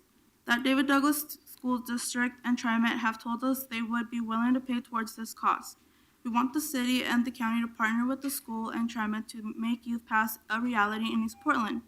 We feel that this partnership will be successful in addressing transit equity in East Portland. Mayor Hales, please consider supporting Youth Pass in East Portland. Thank you for listening and caring about this important issue. Thank you. Thanks for coming. Good evening. Good evening, Mayor Hales. My name is Ramon De Luna, and I'm also a member of YEJA, and I'm here representing East Portland students. I currently go to Harrison Park, and I live in the Lentz-Ron Russell area, which is in the David Douglas area. As a future David Douglas High School student, I am super excited to attend there. I know it's a really good school, and I've heard many great things about it from former students, but I really hope that we can get something like Youth Pass at David Douglas. Yes, I'm aware they have yellow school buses to get to and from school, but I know that not every student can benefit or can access the yellow school bus every day. I also know that many students struggle with transportation to get to and from school almost every day.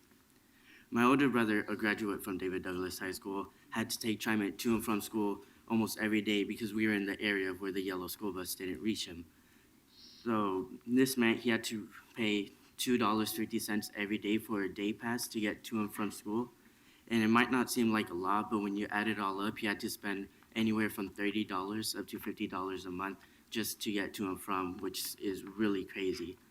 And now we live in the Portland Public School District, so my older sister attends Madison. She does have Youth Pass, and it makes a great difference. She is able to go to and from school, community activities, and everywhere else without bothering my mom and dad saying if she can have a ride everywhere and every day. And recently, just a few hours ago, we heard that one of the sisters of our members got a $200 ticket from a TriMet officer because her TriMet pass expired. And it's crazy because she's a high school student and she's working, and it's something that a high school student shouldn't have to deal with, a $200 fine. And it's just crazy. When you think about it, money shouldn't even really be an object to get an education. So our goal for this is to have you partner up with the Monoma County to fund Youth Pass in the David Douglas District and hopefully other high schools in East Portland. Thank you for your time, and we hope to hear from you soon. Thank you very much. My name is Jennifer, and just to clarify, they're students from OPAL, our youth group, Youth Environmental Justice Alliance, and we've been doing research in East Portland, working with Park Rose and David Douglas High Schools, we collected 2,500 surveys, and it proved a lot of conditions that students were facing regarding not having the yellow school bus service reach them, and also not being able to get home after staying from school. And we did calculation of numbers. It costs about $340,000 to bring Youth Pass that will benefit 3,000 students at David Douglas. That's the total cost. If Yes. it was shared among the agencies, obviously. Yes, we've been working with TriMet, and they have told us, Travis Stovall has said that they were willing to commit to a third, just like PPS does with that model. David Douglas have said that they do have some funding that's already being spent on transit passes that can be transferred over to a Youth Pass creation. And we want to work with the city and the county to create a successful model, just like the partnership that you all created with the county on the homeless issue. We feel that right now, we appreciate that you are reinstating the PPS program, but that we want you to consider East Portland students. Thank you. Thank you very much. Great work. Thank you. Okay, who's next? Come on up.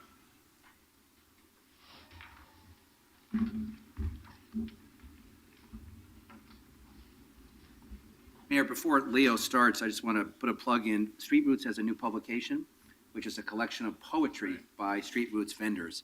And Leo has a featured piece in this. Yeah, sleeping outside. It's a bargain at $4. Yeah, roughly sleeping, yeah. Which I'm gonna read the poem later on, but the ladies can go first. All right, we'll let them go first, and then we'll have you follow that. Good evening. Who'd like to go first? Marianne? Thank You're you. on. Mayor and Commissioners, my name is Mary Ann Schwab. I'm a community advocate, and I'm very concerned with the budget. And I want to start by saying thank you, Mayor Hales, for maintaining the right budget for ONI. I was really pleased because our Southeast Uplift Coalition and all the 7 coalitions will still participate in that program of getting more and more people involved in city government. And also for funding the Buckman Pool. I'm really pleased with the fun my children had there. I took the 1st and 2nd graders, my Cub Scouts, swam CYO swim. We even swam when the district to cut funds turned the heat off in the swimming pool. And I'm just delighted it's there because we do have 2 pools under construction that won't be finished till late summer. Now, yes, I want to shift now to homelessness crisis here in Portland. It's a national crisis, in my opinion. But at what cost to Portland Park's summer programs for children and their safety riding bikes on the Springwater Trail? And furthermore, the 5% budget cut, I couldn't find it. Your document came out real late last night, and I want assurance from you that the auditor's office will not be seeing a 5% cut. No, they're not seeing a 5% cut. Thank you. And the takeaway I had from your meeting with the Buckman Community Association, the Q&A, hang on, here we go. I want your memorandum of understanding with Portland Public Schools to include concerns expressed by those that were at that meeting. They were really shocking and disappointing that they've had to deal with this. The other thing I want to do, number 2, is that your intergovernmental agreement will sunset. My fear is you're leaving in 8 months, as is Dan Salzman, and I want to make sure who. Going anywhere. I thought you were retiring. He's not. I want to plan that That's party. a terrible rumor. No, it's I not. want to plan that party. Okay. Especially, I won't go there. Okay. Wait a second. Oh, you're out of order. Breaking news, breaking news. And that you're. News of Dan's demise are premature and speculative. Yeah, that's right. Oh, we want a party. Okay. And I want your IGA to be dated and signed by both parties. And why? Because the mayor left. He was a lame duck. He never got around to signing it. I'll get around to signing it. Don't Okay, worry. and I want to also make sure that, I want to know who will be financially responsible to remodel the building, put the bunk beds in, the dining hall, the plumbers, the toilets, the showers, washers, dryers, bunk beds, bedding to accommodate 180 people. Do you know what it costs to feed 180 to 100 people? We will Marianne, detail all we that need for you. you. Thank you. Marianne. Thank you very very much. Thank Sorry, you. Dan. You took my minutes. It's okay. It's just a Oh, rumor. and I'm here for the kids' voice, everybody here, and I'm pleased the students were here today Yeah, that's to great. root for school buses. Thank you. Thank you. Ms. Dixon, welcome. Thank you, Mayor. Commissioners, I'm actually here. Give us your name. Put your name in the record, sorry. Thank you, Kimberly Dixon. To give you a number, 285. Does that ring a bell to anybody? 285 is the number of homicides that we have had in Portland between 2013 and 2016. My son, Andreas Dixon, is one of those. Tonight, there is a vigil for Lorraine Seamster, who is also one of those of the many. So, Mayor, may I first say, I strongly appreciate your budget proposal because you're giving attention to the very things that need attention. You are attending to safety. You're attending to safety because you've considered the fact that we do need officers. We need to incentivize hiring officers, great officers, not just good officers, great officers. But may I also offer, I would like some of my great officers that are already on the force to stay. I had the opportunity of speaking with one literally just this week, 25-year veteran, 6 months to go. And after dialoguing and sharing stories and hearing the impacts that he has felt from what he has seen on the job, understanding the trauma that he has suffered, but still gets up every day to do a good job for this city. That's the kind of person that I don't want to let go of. We have officers coming in but going out the back door just as quickly. And I need for you all also to understand that law enforcement works in concert with my gang outreach folks. They are extremely important. They are the folks who are on the ground. They are the ones who are providing intervention, prevention. They are the ones who are dialoguing and engaging with youth, helping youth to make that one decision right now to do the right thing. Sometimes that right thing is for right now, and sometimes it's for a lifetime. Funding is required for all of these things, and I understand that. But I need for you all to understand the mental health and the critical health issue that we are facing because of the deaths in this city. We have a hurting city, and in order for you to help it heal, it's got to be funded. My law enforcement needs funding. My gang outreach needs funding. Thank you. Thank you. Thank you so much. Thank you. Good evening. Welcome. Good evening. Yeah. Hi, my name is Leo Rhodes, and I'm a homeless advocate, board member of Right to Dream 2, and also Street Roots. So, yeah, it's great that the long-term goal of housing is implemented, but, there's a need right now, which I am passionate about, or I call it my, I'm just compassionate about it, and that's like 10 cities and shelters. We need something right now. Like the gentleman I spoke about earlier, when I speak about that to decision makers, I'm told, no, that doesn't happen. Yet he testified it does happen. I hear and see many of those individuals like that. So the other thing too is about the homelessness of respect, dignity, and a safe, secure place. And that's one of the key things of homeless people out on the streets. I know sometimes they have their ups and downs and stuff like that, but when you're being treated that way, imagine if you were being treated that way. One of the things that I always say is, if you treat a human being like an animal, they'll become animals. And that's what most of you people are breeding right now, by saying, they're the problem, we can't deal with them, get them out of here. That is not what we need. We need to have them have a safe, secure place.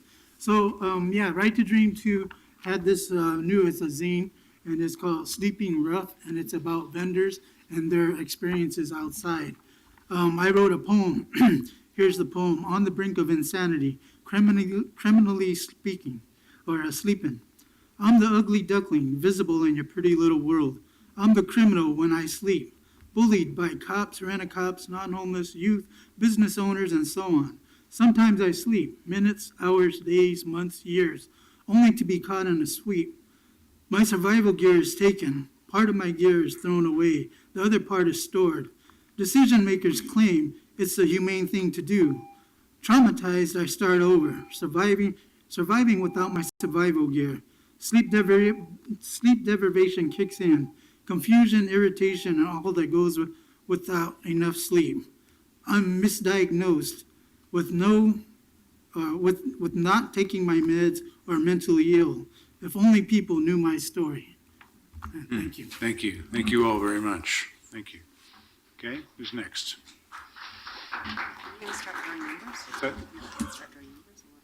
I think they're doing that. Are you guys working the numbers? Okay, Is that I'll what let you're you doing? know. You can find my party. You'll be Yes. invited when it happens. Thanks, Marianne. Fine, I think. I thought not much drama. Good evening.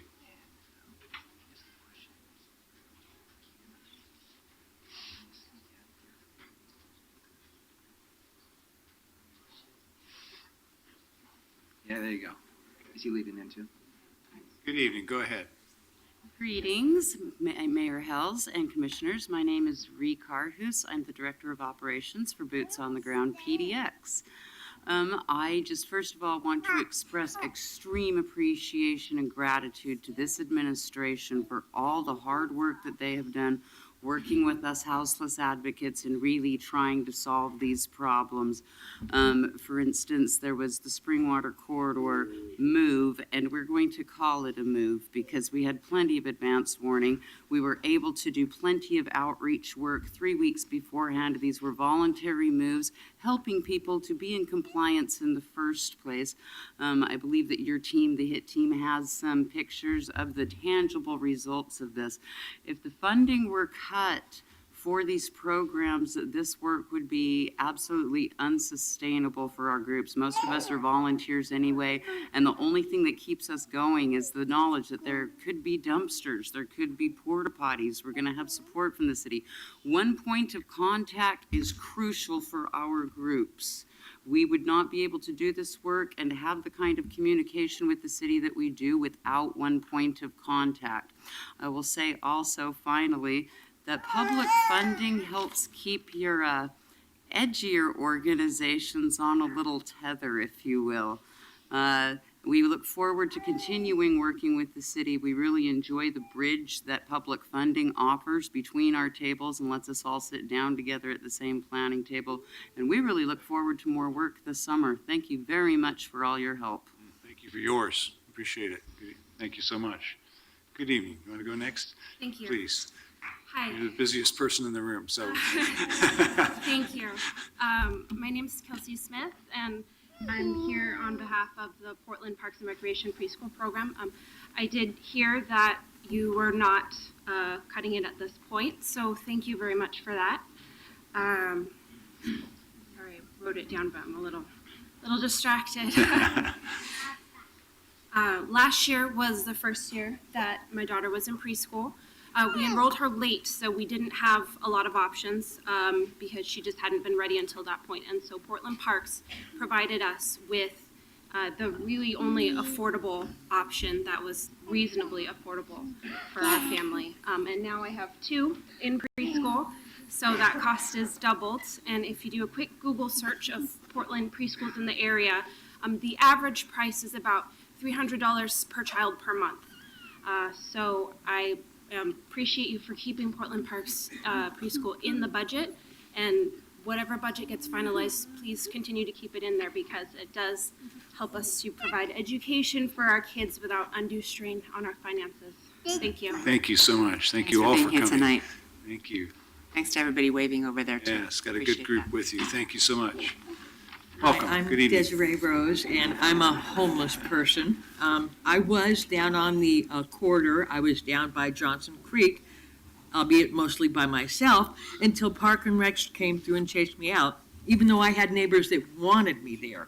I had nowhere to go. I'm disabled. I had too much to carry. I didn't know what to do until an advocate came with some volunteers and got me and got my stuff and took me up to Hazelnut Grove.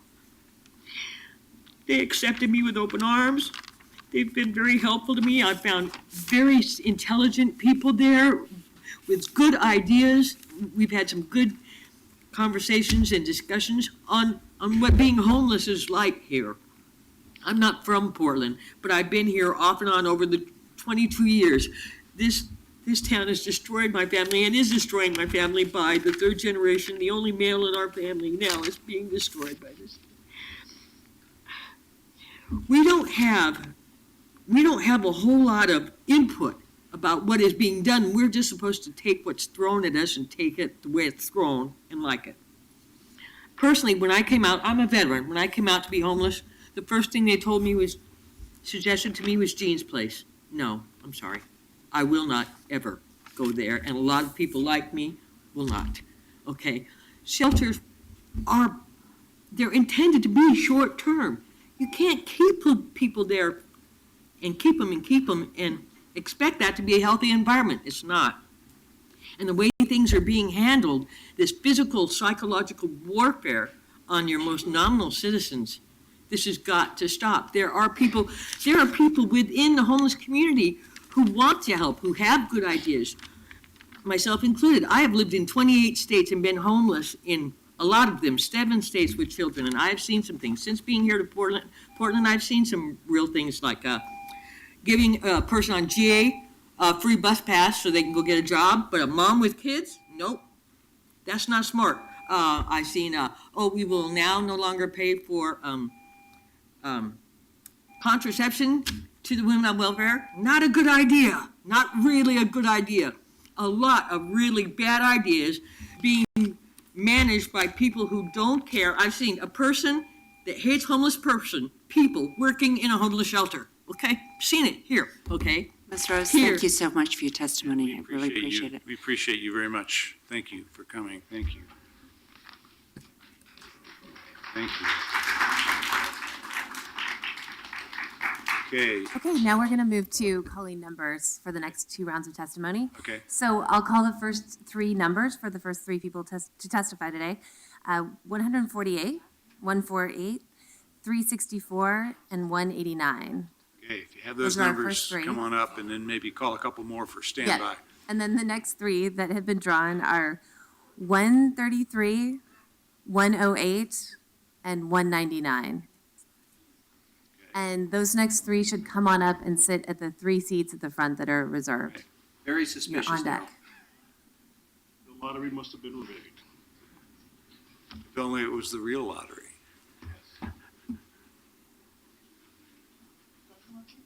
Yeah. You? Oh, that's okay. But somebody stole your seat. You just but, lost your seat. Snooze, you lose. I'm kidding.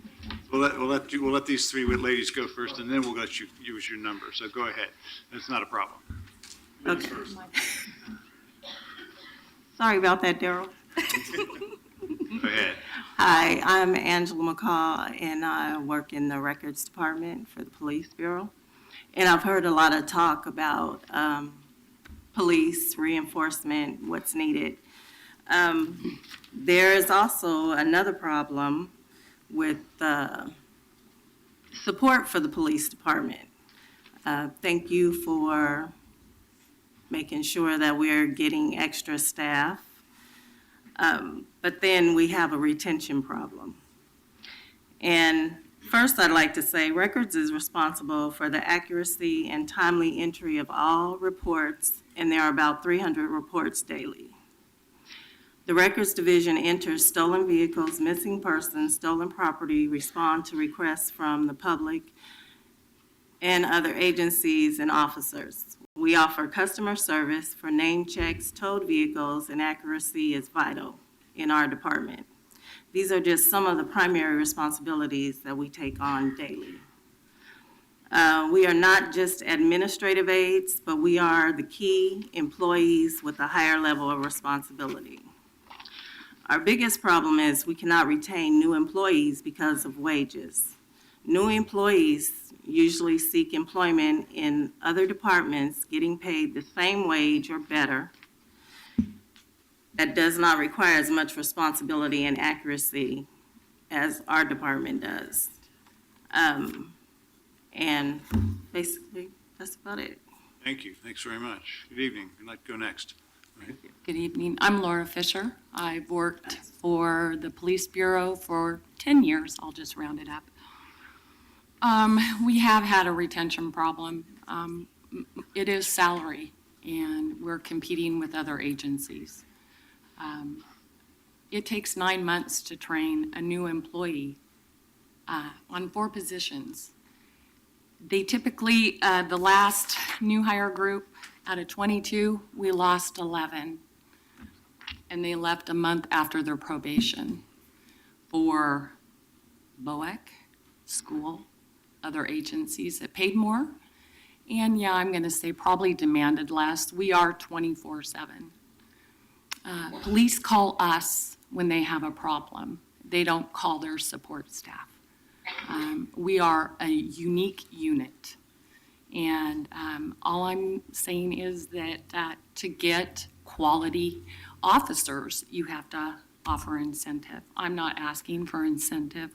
I'm asking for fair pay, equity for what we do. And that's it. Very much. Thank you. Oh, you're welcome. Good evening. Hi, I'm Mary Howell. I've been a police records specialist for 34 years. Yeah, long time. I've seen a lot. When I first started, we had a force of around 75 to 82. At the time, they were police data technicians. And from that time, from 1982 to now, obviously, our crime has increased. Our officers have increased, even though they're in decrease mode right now. But our manpower has not. We are approximately about 52 police record specialists right now. Our workload is way behind. I work in the public records section, and it's not very, it's hard to tell people you can't get your police report for 5 months because we're so far behind. It is a retention problem. We are the least paid, but the largest police records agency in Portland, but the least paid. And I just think we deserve to maybe have that looked at and remedied. So I want to just tell all three of you, because I hadn't seen it before, there's a budget note that does say that Human Resources must review the work performed by employees in the Police Records Division, evaluate their pay as well as those of related classifications. The specific information obtained in this portion of the pay equity work will be used to inform the upcoming collective bargaining with the district unions of trade unions. So as long as the council accepts that budget note, which I'm confident we will, we will be looking at the issue that you've raised, and I appreciate you raising it as part of this budget process. So you were heard. Thank you very much. Thank you. Thank you all very much. So come on up, and you as well, ma'am. And I think I want to call a third person here, and that's Representative Lou Frederick, I believe, has arrived. So I want to show him the courtesy as well, along with Mr. Turner. As a reminder on those next group, it was 133, 108, and 199. Sure, come on up, Lou. I haven't seen you. Mayor Hills, Commissioners, I'm Darrell Turner. I'm the president of the Portland Police Association, and I'm here today to talk to you about police staffing. This year alone, we've lost 6 police officers to other agencies. We've had 23 retired. We've only hired 9 police officers thus far this year.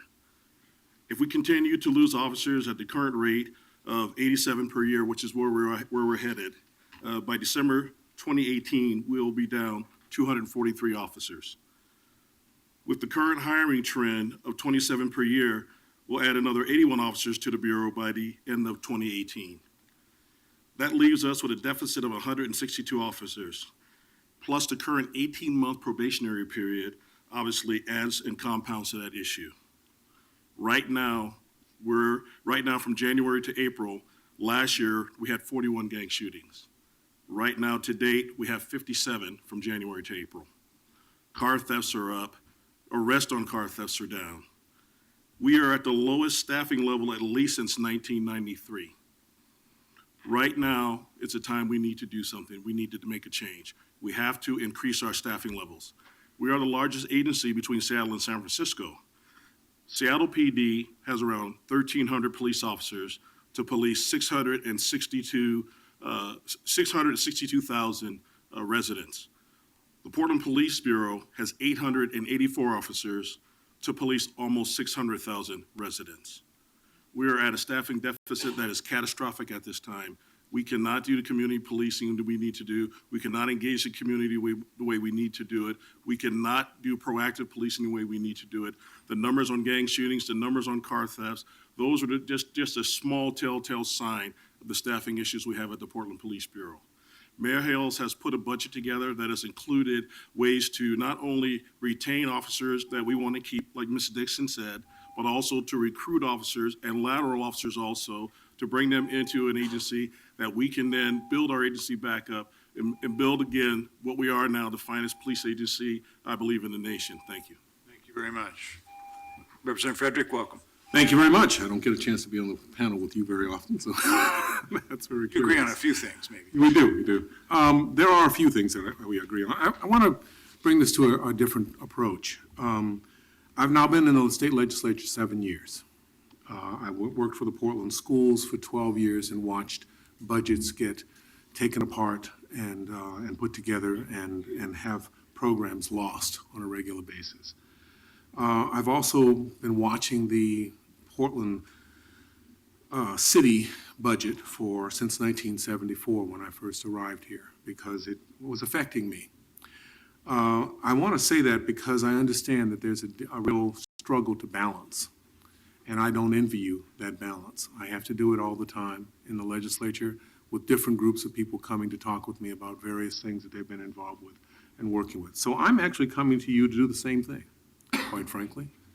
One of the biggest issues that I see in my community and in the community generally, and one of the things that we were able to pass in the Oregon legislature dealt with body cameras. It dealt with body cameras because there was a real need for trust and a sense that trust was not there, and we needed to do something about that. I want to ask very simply that you address that particular issue. If you do not, it sort of confirms the idea that maybe we didn't want to address it in the first place.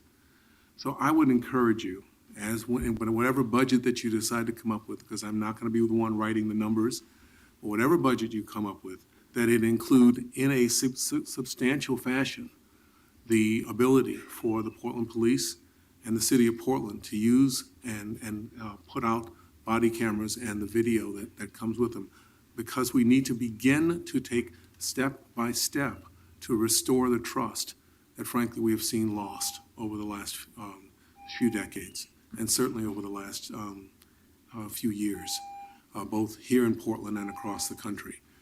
This gives you a tool. It gives you a tool that I think would help a lot of people and help the City of Portland, help our community, and begin a process where we're actually healing from some significant problems in the past. That's what I ask. Thank you. Thank you. Thank you very much. Appreciate your help with that legislation as well. Thank you. Great, so our next three to testify will be members of the ZOMI community.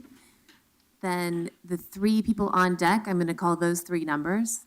That'll be number 191, 163, and 178. So those three numbers are on deck. Yeah. Go ahead on up there.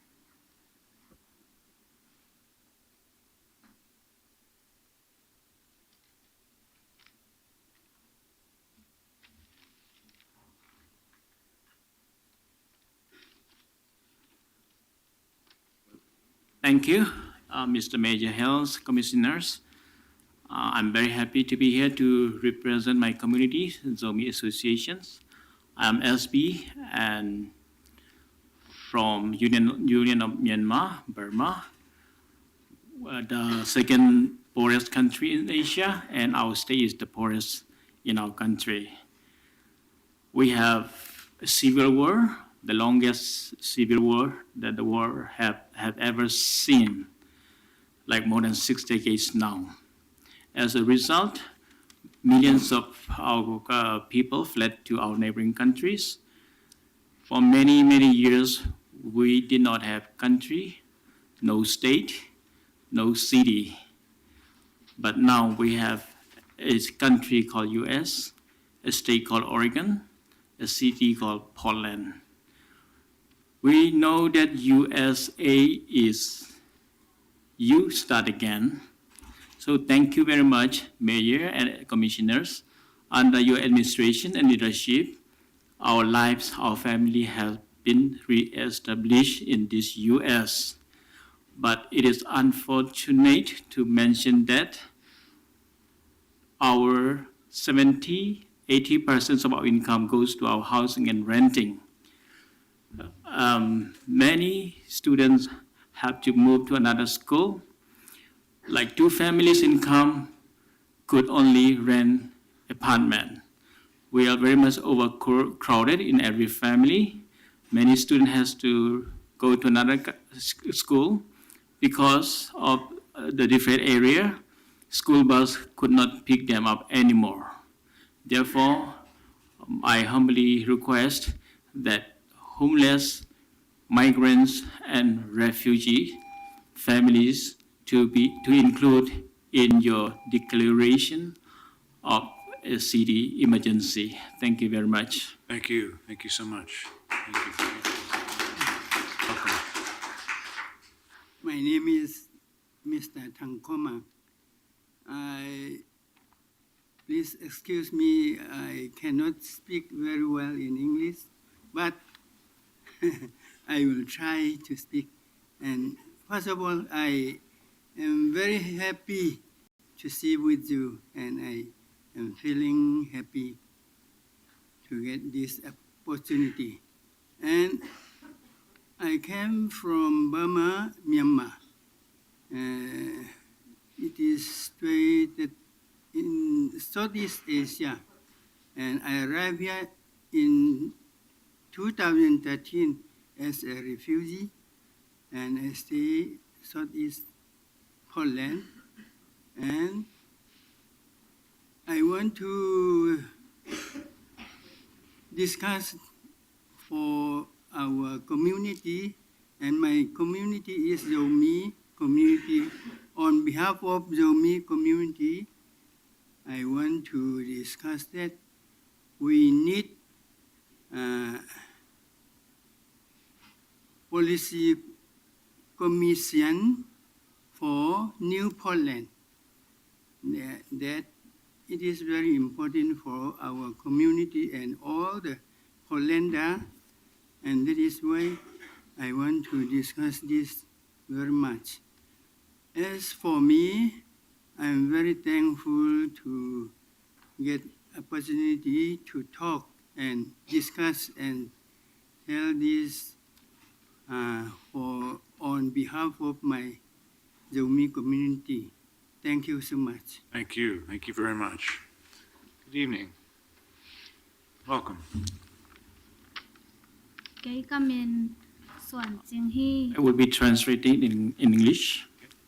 I am Miss Swan Jing. คนแลนาอมโซมีมากายนุเมขัดกะฮีฮี I am a leader of our Zomi women community in Zomi. ศูนย์กอร์กัมปานินรีฟิวจีกะฮีอา I am a refugee from Myanmar, Union of Myanmar. ตูนี้และสอมและทุงกุมินโอตูวาค่าอินะจูเอเซกะตุงฮี I'm resettled to U.S. in October 2013. เมยาและเขาปิ้งมาใกล้แต่อาเบซากุมแต่น้องหูนาแต่และน้องมาไก่นาแต่ก็โซมีนุเมแต่ตังอินะลุงดำกงโกนวมฮี On behalf of the women in our community, I would like to give thanks to the Mr. Mayor and commissioners for helping to resettle in this country. ที่เก็บหมอนาและปากแต่และรีฟิวจีแต่อาดีเงินทุปิมาฮี We feel the park and recreations are very important for the newcomer, for the new Polanders. มีทักตวมแต่ต่อกิมมูลขอบนาก็กตาโนแต่กิหมอนาและกิปอนาขอบนาดีงาทุปิมาฮี This is important because for our newcomers, we can have a way to meet new families, new friends, new neighbors, and it is very important for our kids to meet with different people and different newcomers. อาฮีจงอินตุกุมอาดีงินปาควันแหละกิมอนาอาดีงบัดเย็ดอมนายโลอาฮีมันิน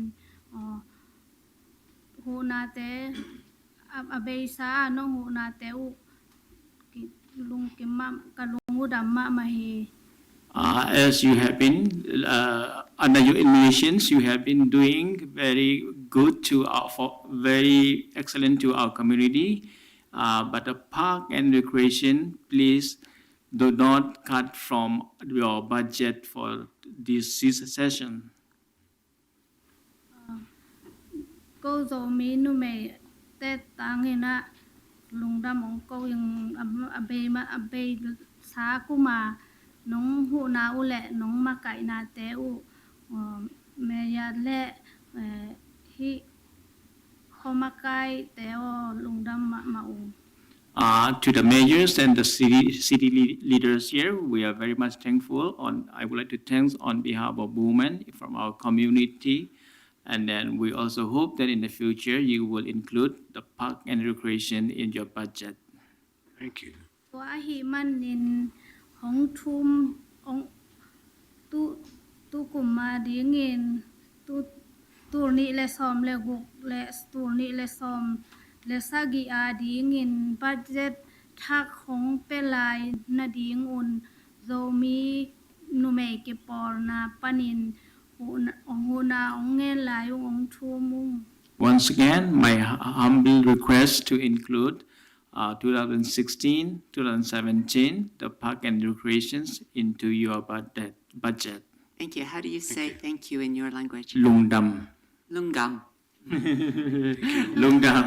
Yes, thank you. We're very proud that Portland is a city that has welcomed refugees from Myanmar and from many other countries. We're very proud of that. And we're also very happy that you consider Portland your home. Thank you. Thank you, Mayor. Thank you, Commissioner. Thank you. Thank you, sir. Okay, next up, we have our three on deck. We, looks like we have one person here from the three numbers. I just wanted to call those last two numbers 191 and 178. If you're here, come on up. Oh, perfect. Good evening. Welcome. Thank you. I'm Sister Phyllis Jaskowiak from Pastoral Administrator of St. Charles Church in Northeast Portland. And I come tonight on behalf of St. Charles Church and a coalition of churches in the area around Cully that stand in solidarity with the Oakleaf residents for their request of $1.5 million to be able to buy their park. We have long served some of the residents of Oakleaf each month. For about 7 to 12 of the residents come to our St. Vincent de Paul services for food because their limited income doesn't stretch for the whole month. They are our neighbors, and our faith impels us to help our neighbors. Should this trailer park vanish, they could not afford to live anywhere else, and some would be homeless, which is not what the city needs. What we need is more affordable places for people to live, like the residents of Oakleaf, who desire nothing more than what you and I want, which is a safe, secure place to live out of the weather, a place to call home. So we at St. Charles and the other churches support their efforts to buy this piece of property so they can remain in their homes. With the city's help, this dream is a very real possibility, and it could be a beginning model for the city of Portland to help some of the other homeless. So it takes a community to make these things happen, and we are all part of that community. And when people pull together, everyone benefits. So I thank you for your time and attention, and please, though, listen to this quest of $1.5 million and grant it. It will benefit all of Portland. Thank you. Thank you. Thank you all very much. Thank you for being here. Thank you. Good evening. Good evening. Hello, Mayor and Commissioners. My name is Jermaine Flintroy. I'm running a men's group at Rosewood, and I'm here to say I'm pretty stoked to be here because this is my first time ever in something like this, so I'm kind of excited about being here. But I would like to start with, I truly believe that we really have to keep a place like Rosewood because it's giving us a hope, a real serious hope here because, like, just for instance, we met a thing called Coffee with the Cop, and I'll just tell you, it's like it's a change because even I met with an officer yesterday named Tim Evans. He came to our community day, and our thing was trying to say, how do we start to make young black men think of being officers? What kind of programs can we start with that? because I think that'll be huge because, you know, I come from 15th in Alberta in 80-something, so you can tell how much this don't change in our life. This is a real true thing. I mean, you guys don't know how excited I'm getting here to just say we could talk to the mayor because it was a long time. We didn't ever think we can even talk to any commissioners. Mayors, they didn't care about us. But just being a member of just with like working at Rosewood is giving me the chance that I can really express myself and I can bring in my people and we can really be heard. This is like huge to us. Did you guys don't even know how far this is going to go? Because I think this is what we need. Like to really change this, this is exactly the thing we need to make this a better community.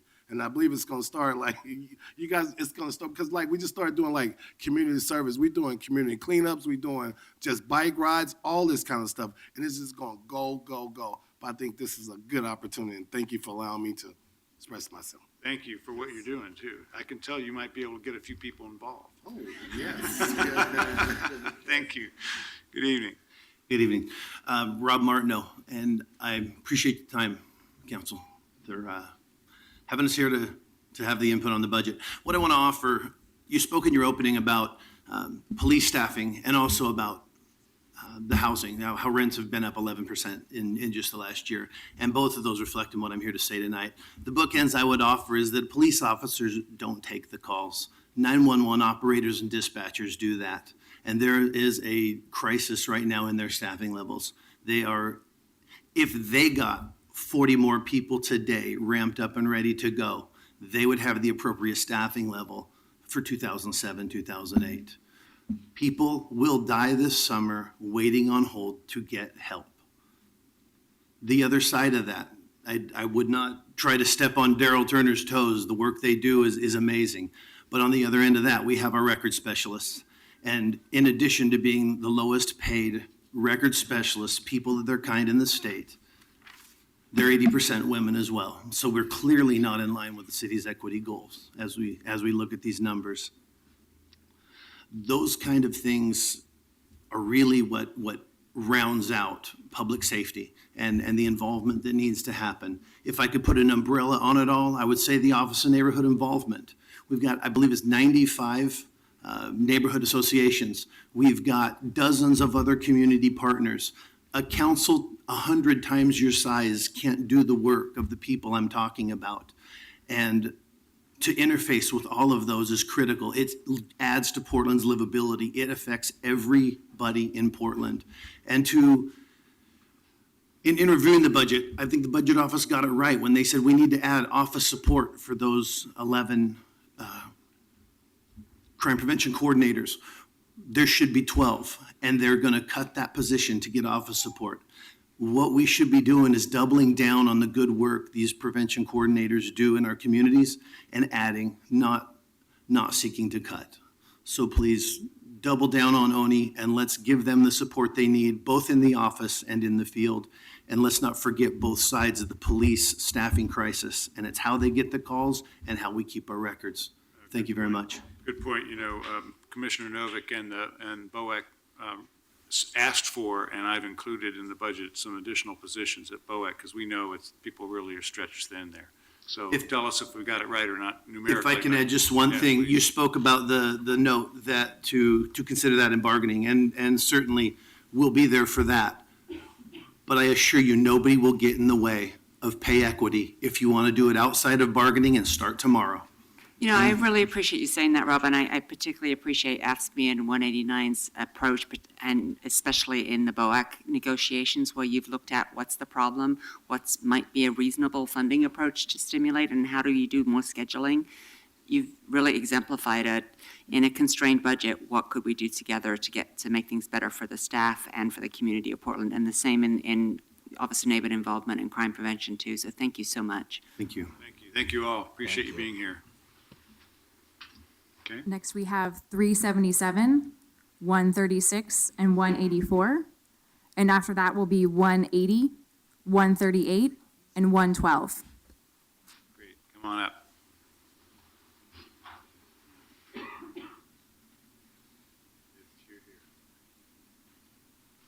Those folks here? On your way down? That's 377, 136, and 184. And after that is 180, 138, and 112. I want you to read a couple more numbers, and if those folks queue up here next to you, we'll make sure we get them up, so.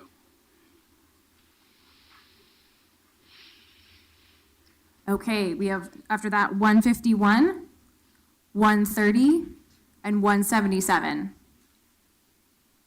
Okay, we've got some of those folks here. Come on up, please.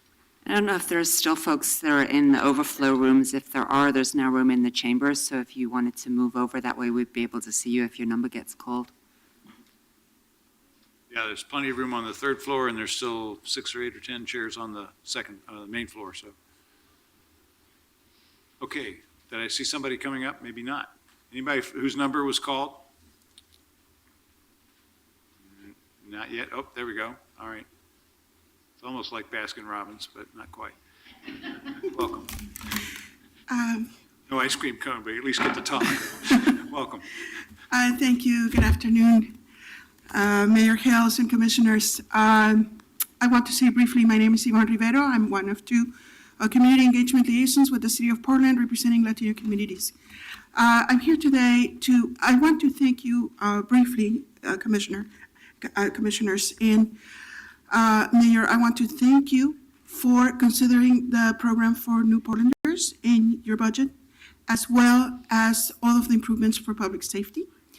I am here, though, today to read a letter that Justin Bury, the director of the Community Alliance of Tenants, had intended to read, but he had to leave in an emergency. So today, this is the reason I'm here today. My name is Justin Bury, Executive Director of the Community Alliance of Tenants, a statewide renters' rights organization that educates and empowers Oregon tenants to demand and obtain safe, stable, and affordable rental housing. There is no doubt that we are in the midst of a housing state of emergency, and we need all the resources and tools possible to address the problem and keep Portland's residents safely in their homes. With this proposed budget, we see one of the strongest investments in housing and homelessness that the city has ever seen. We want to thank the mayor and the commissioners for your support in these investments, but also recognize that we are not done yet. We need more resources, policies, and protections to adequately address the crisis in the next budget cycle and beyond. The Community Alliance of Tenants supports these programs related to housing stability, habitability, and affordability. There's 4 bullets. More funding for tenant education and tenant protections, legal services and rental assistance for low-income tenants at risk of displacement, the rental rehabilitation program, and efforts to save the Oakleaf mobile home park. We also want to express... Excuse me, if you could give us the rest of the testimony, we'll read it afterwards. Thank you. Thank you. Thank you very much. So much. Thanks. We appreciate it. Thank you. Good evening. Evening, Mayor, City Commissioners. My name is Gabriel Erbs, and I'm here as a tenant who is part of the Portland Tenants United.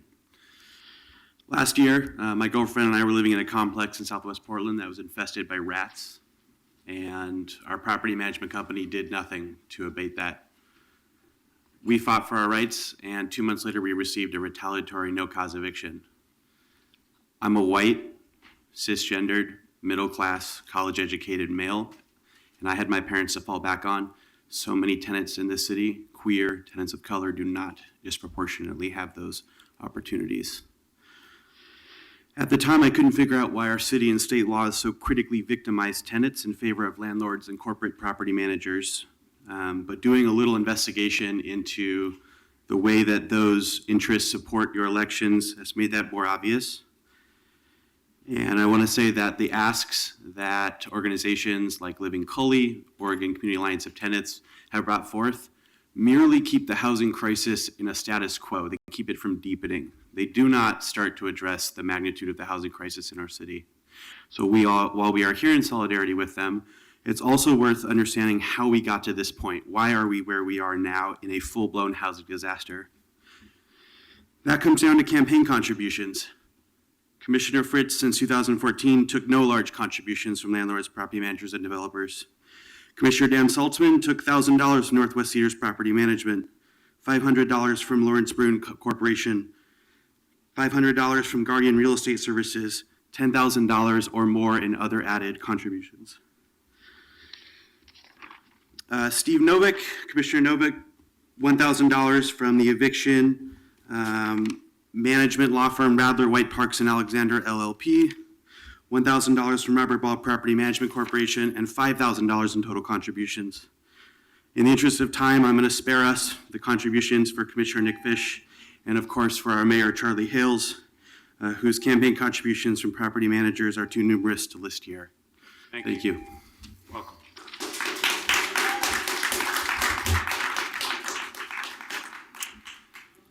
Hello, Commissioners. My name is Eric Eisberg, and I'm here with Portland Tenants United. This summer, I received 2 no-cause evictions in a 6-week period. 2 weeks after I moved into my second place, I received a second one. I moved 5 times in this last year. It has been a very trying experience for me. And I'm lucky because I'm white and I'm male. I have a steady job. I have a lot of family that I can rely on, a lot of friends I can rely on. Many people are not so lucky. I've never been involved in city politics before. This is the first time I've ever been to a city council meeting, but this disaster has brought me here today. The budget we have before us today is a budget from the landlords and developers. It is a budget written by your campaign contributors in collaboration with the city council. As a member of Portland Tenants United, I say that we need a tenants budget. I stand here in solidarity with Living Cully, with Street Roots, and with the Community Alliance of Tenants in their asks. And that represents a very low bar for us, though. What we need is a real tenants budget that supports the resolution we've already given you, that will give us an immediate rent freeze, and will end no-cause evictions across Portland. This whole crisis, we've needed leadership, and we've had none. This is your opportunity to be the leaders we need. Thank you. Thank you. So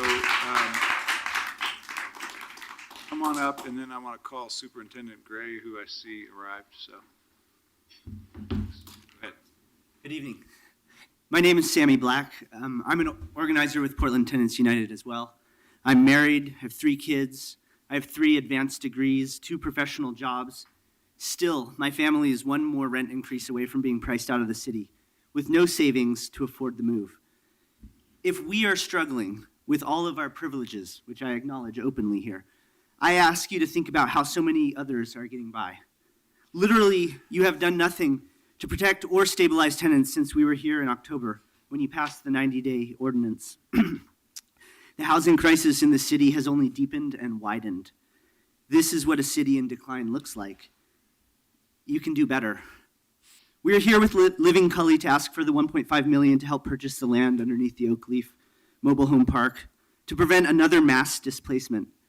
Besides being a moral imperative, let me remind you that your mandate in public office is to maintain a healthy city, not just for developers, landlords, and homeowners. It also is to maintain, it also makes good economic sense. Many of the Oakleaf residents will be pushed out onto the street, and the cost of their homelessness will be far greater. Stabilizing tenants in their homes is preventative care. We understand this takes more revenue. How about raising the business tax for the first time since 1977, if my figures are correct? When it comes to your commitment to addressing houselessness, a displacement prevented is a shelter bed not needed. In this flood, how about you turn off the faucet before reaching for yet another mop? As a member of Portland Tenants United, I'm here to join Living Cully, Street Roots, and the Community Alliance of Tenants in their budget asks, and allow me to emphasize that these asks are a low bar for the city to maintain even the current level of crisis. A no to these asks represents a vote to deepen the housing crisis. And as a PTU member, I ask you to go beyond these asks and to publish a tenants budget, which could begin the process of actually resolving the housing and houselessness crisis, not just maintaining the status quo of eviction, exposure, and displacement. A tenants budget would most certainly contain many of the tenants' protections detailed in our resolution, which we've submitted previously, and must begin with an immediate rent freeze and a moratorium on no-cause eviction. Thank you. Thank you very much. Thanks. Good evening and welcome. Thank you so much, Mayor Hills. and commissioners. My name is Karen Gray, and I'm Superintendent of Schools of the Park Rose School District. And I'm here to talk about one of our Park Rose School District family members. We have a very valued, heroic piece of our fabric in the Park Rose School District known as a school resource officer. And our family member is Officer Jason Mills. Jason has been a part of the Park Rose family for a good number of years, and we cannot imagine life in the Park Rose School District without him at this point. So I'm here to talk about maintaining your school resource officers in the schools. And I'm going to illustrate with a story. This week we had two girls who got in a beef at a bus stop. This was a pretty big beef, and it was pretty scary. The officer was able to talk individually to the girls, and on Friday is doing a restorative circle with them. That is restorative justice. It's a mediation technique we use K-12 in the Park Rose School District. I don't know how many of you know the kind of work that our school resource officers are doing, but they are doing heart work with our community. We've had situations where he has gone to people's homes, mediated disputes. We all talk about ending the school to prison pipeline by having school resource officers, especially people like Jason, who are part of our restorative practice. We are staunching the flow of kids piping their way into the jails and into a life of crime. I just want to say, please continue to support our officer and our family member, our SRO. Thank you so much. Thanks for coming. Okay, who's next? Next, we have representatives from the Chinese Portlander community. And after that, numbers 164, 103, and 101. Welcome, good evening. Evening. Good evening. Let's go first. Go first. Good evening, Mayor and members of the City Councils. My name is Ming Lanley. I come before you to plead for help for those who are currently voiceless. As a city, we have incurred an influx of immigrants and refugees over the years, and they are in need of assistance and underhoused, such as many immigrants house their friends or relatives in overcrowded households. In fact, those people are not officially considered the household members in sheltered condition. The actual homeless count should be higher if we include these numbers. We have a human and moral obligation to see that they are adequately integrated into our society. They need programs to address housing, employment, and education. We are asking the City Council to please not just to address this issue, but to put aside necessary budget to support the newcomers that enrich our city before it becomes a bigger problem for City of Portland. Thank you. Thank you. Thank you. Good evening. Good evening. My name is Timmy So. I would like to thank you, Mr. Mayor, and the City Council members for the opportunity to discuss this very important Portland democratic process by asking the mayor to approve the 2016 and 2017 budget for and funding for the police department. I understand that there is new funding from the federal grants and is meant to help improve relation between the police department and minority community. But as of now, I am very concerned that there are no policy in funding and commitment for policing our newcomer community.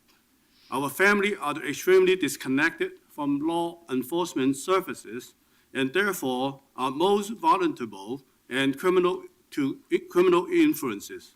There are Chinese American family who does not speak any English, and when a police call was made, they have trouble connecting and communicate with the officer.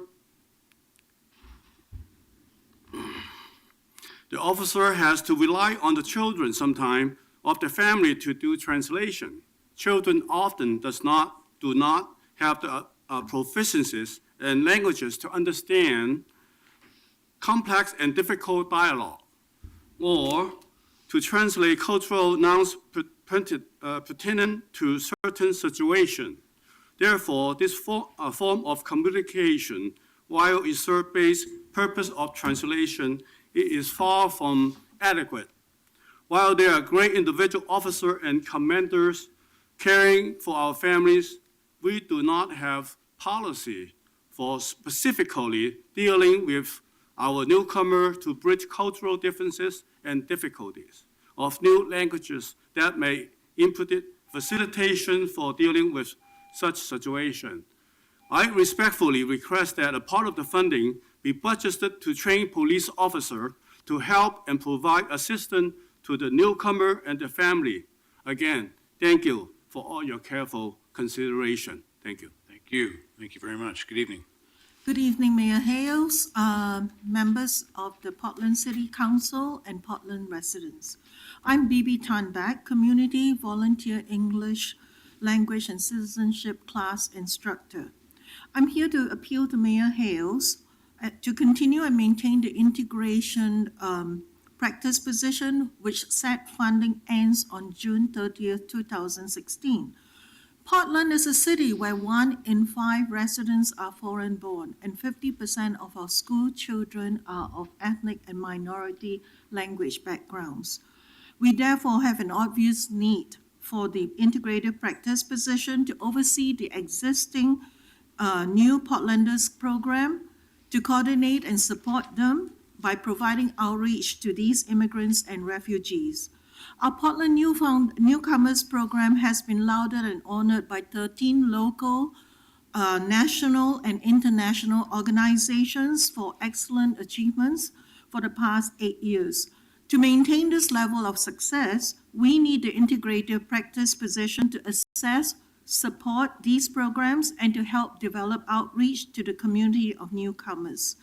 This position is also needed to identify where and what the needs of these new immigrants are. An example is that we need free English language programs and classes of all levels and accessible to all by public transport, not just in Southeast Portland, but within the city. And in addition to that, we also need that while these adults are in these language classes, free childcare is provided, that they might be free and not be distracted to attend to these classes, that they might be better able to learn and be assimilated into our communities. Please fund the integrated position program so that the needs of our newcomers who still lack voice because of their lack of language proficiency may be addressed and provided for, and also to address the needs as stated by my fellow presenters, Ming and Mr. So, about the needs for policing, for housing, and for cultural diversity program instructions. Thank you. Thank you all Thank you very much for listening. Thank you. Excellent. Next up is 164, 103, and 101. And after that, we'll have 369, 128, and 190. Okay, people with those numbers here still? Good. Some? Yes? While waiting for them on deck, we'll have 378, 104, and 395.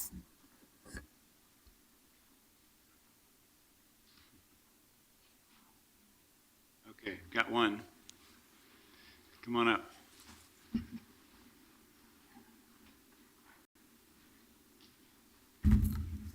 If you're still in the overflow room, there are quite a few rooms in council chambers, so we'd invite you to come on in and join us here, and that will actually make it easier for you to testify if you're still planning to testify. So not sure if there's anyone left in the overflow room, but again, I want to repeat that announcement. So good evening, welcome. We lost some commissioners, yeah? They'll come back. Go ahead. All right. Well, my name is Greg McKelvey. I'm a 23-year-old law student, Lewis and Clark. I also work in local politics here in Portland. I've stood on the same stage as some of you as we rallied for equality. I just want to say, in relation to the remarks on policing and homelessness being related, that they're related because you guys made them be, that they really shouldn't be. We have a whole population, whether it be minorities in our houses, who are terrified of the police. Instead of investing in the police, let's invest in our houseless, and let's not do it on the backs of small business, but rather on the backs of your funders who were just read, who obviously have funds to throw away. The police have a union, our houseless do not, our minorities do not. The people targeted by your gang enforcement unit do not have a union. We have enough police. What we have a shortage of is affordable homes, living wage jobs, and accountable politicians. Also, to someone's comments, as a kid myself growing up, I actually didn't enjoy working with school resource officers. My experience of working with school resource officers involved intimidation and harassment. So you're charged dealing with gang violence, that's nice, but what about people like me who think if I get pulled over, I might get killed? I'm terrified of the police, and I'm no criminal. You guys probably don't know, but right now there's a memorial going on at Maranatha for Keaton Otis, who was murdered by our police department. You're charged on what people think about our camping ordinances, and police homelessness are nice, they look cool. But you are our leaders. You need to lead and do what is right, not point to the complexity of issues through slideshows. No one wants to live in a tent. They aren't camping. I've been camping. It's fun. Not having a home isn't fun.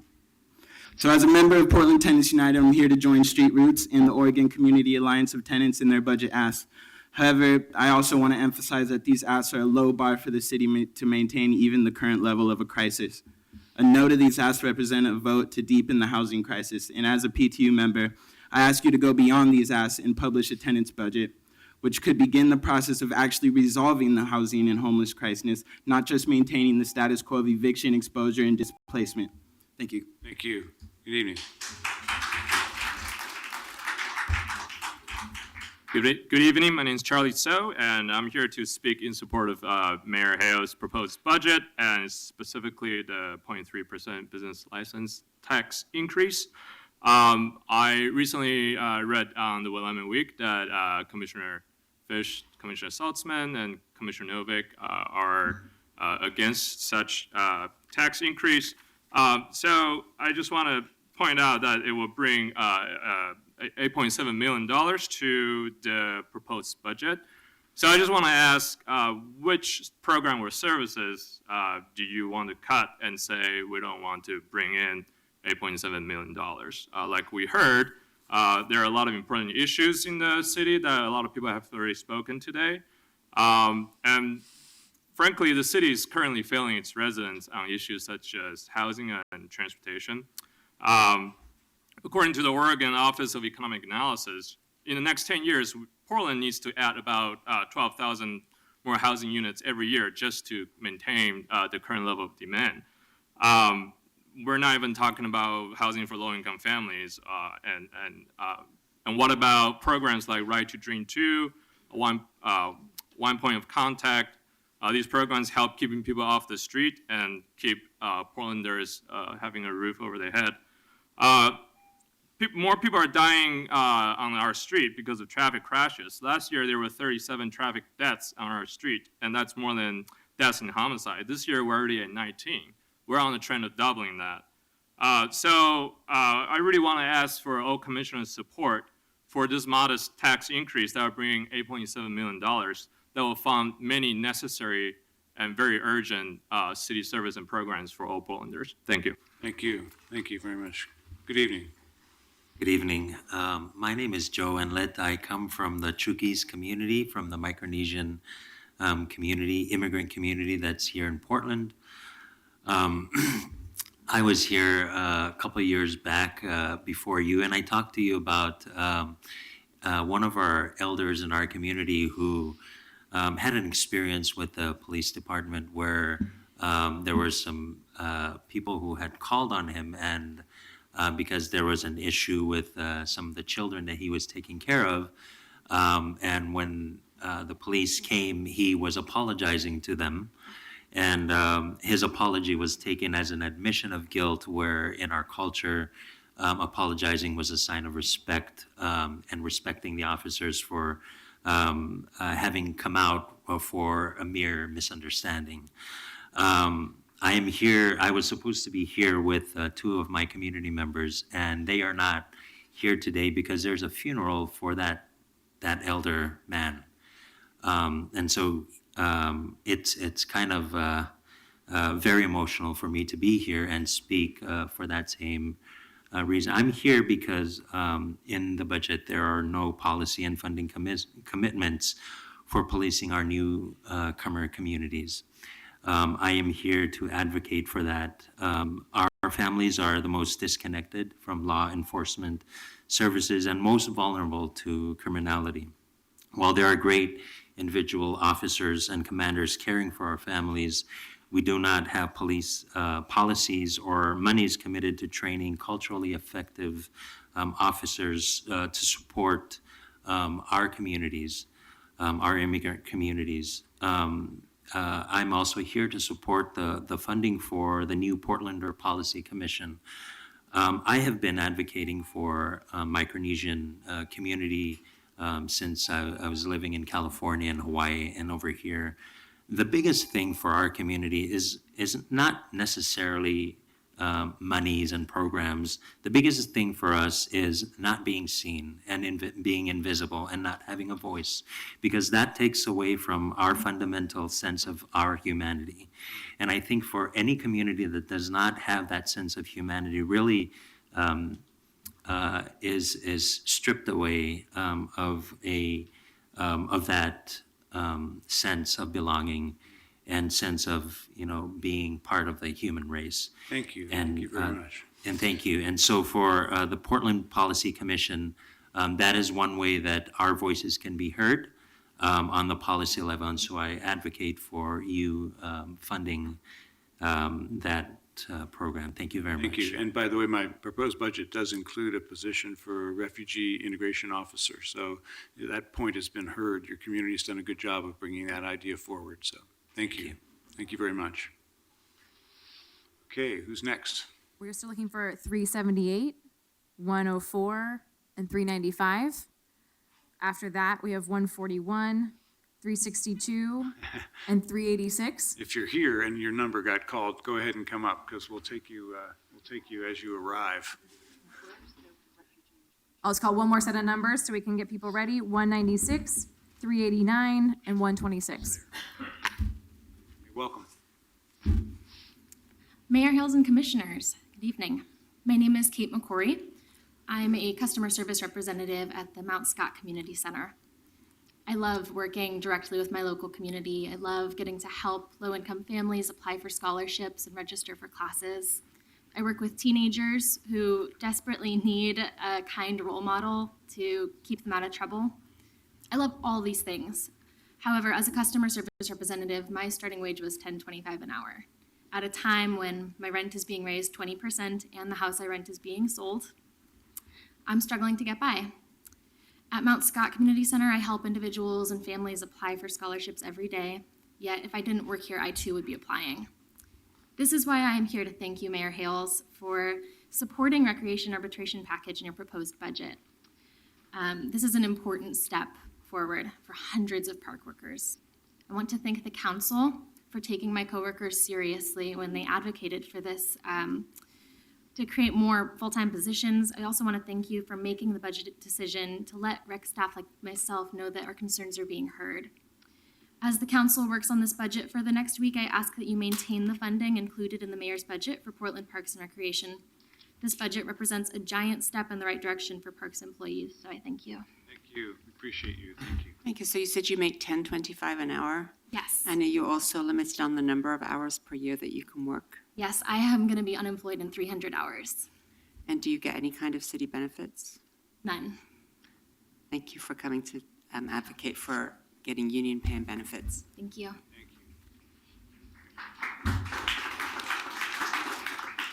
Good evening. My name is Randy Gregg. I'm the president of the Halpern Landscape Conservancy. As you know, we are working with the city in a private-public partnership to restore the Keller Fountain, Pettygrove Park, Lovejoy Fountain, and the Source Fountain. We are here to thank you for the budget footnote prioritizing funds to restore those parks. We would like to ask you to add a bit of specificity and certainty to assure our private funders that the city is really there as their partner. We're worried that the wording might be a bit vague. As you know, we've promised a $2.15 million voluntary LID for the restoration. As you know, PPR put forward a request for $1.5 million in major maintenance funds. The Budget Advisory Committee ranked us 5th, easily high enough to be funded in the cash from the current bump. You've given us the highest priority for the expected fall bump. Again, thank you, but I need to be clear. Without the $1.5 million, the $2.15 million will go away, and fall is kind of the deadline. We're getting a lot of pushback from our private funders. We've been working on this restoration for about 4 years, and it's a pretty successful private-public partnership so far. We've really, brought up the level of upkeep and done some restoration on Petty Grove and on Lovejoy, and we really appreciate PPR's support in that. We have the community support. We are going to be submitting 24 endorsement letters from professional and community and business groups. And of our $2.15 million voluntary LID, we've promised we have pledges totaling $1.68 million. Let me be specific about that. The owners of Coin Tower have pledged $220,000. Melvin Mark has pledged $212,000. Wells Fargo, $175,000, just to give you an example. And we have pending solicitations for $650,000. All of these people want to give money to this project. That's great. So we're just awaiting some certainty about this, and we can move forward. Thank you. Thank you. Well, it's very unusual for the city to have a situation where there are people that are willing to tax themselves to add their money to ours to fix up a park. So we really appreciate your work in putting that together. Thanks. Thank you. Good evening. Good evening, Mayor Hales and Commissioners. My name is Everest Morrow, and as a retiree on a fixed income, and I live on the block I grew up on in Southeast Portland, and I'm not selling my house, just in case anybody asks. Good. I have no qualms about coming to you tonight to ask for your support for Buckman Pool. I know it's in your budget, and thank you for that. I want to make sure our other commissioners support that as well. Portland's growing population demands that we meet the needs of its longtime and many new inhabitants by continuing to provide an indoor year-round pool until we have the long-awaited and needed community center for our area.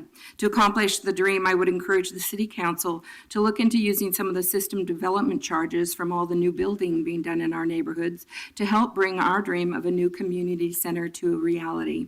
I believe that developers in our community must share the responsibility for providing the amenities that are indeed fueling the growth of our communities. I can promise you that with your continued support for Buckman Pool, I will work like the Dickens to help you make the dream of that community center come true for all Portlanders. Buckman Pool may not be fancy or obvious to anyone but the folks who use it on a regular basis, but for those of us who do water aerobics, swim laps, go to school PE classes just for fun, or it's their job, Buckman is as necessary as breathing. It provides the physical exercise so necessary for good health and rehabilitation from injuries. It provides respite from the cares of the world, and it is solace and camaraderie with people who swiftly become friends. We've banded together from all these groups to let you know that we need Buckman open now and until our long-awaited dream of our community center comes to fruition. Thank you so much for putting it in the budget. Let's keep it there. Thank you. Thanks very much. And I have a T-shirt, just in case anybody needs it. Thank you. Well, good evening. Welcome.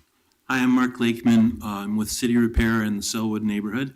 And I got a call yesterday that your initiative, Mayor Hales, to provide vital infrastructure support and coordination support for the many different self-organized houseless villages around the city was being considered today. So that's why I'm here. I would like to request that you continue to fund Mayor Hale's initiative to provide these vital forms of infrastructure support for these self-organized villages. The mayor's team has established vital coordination linkages that have enabled thousands of homeless people, houseless people, to work collaboratively on their own behalf.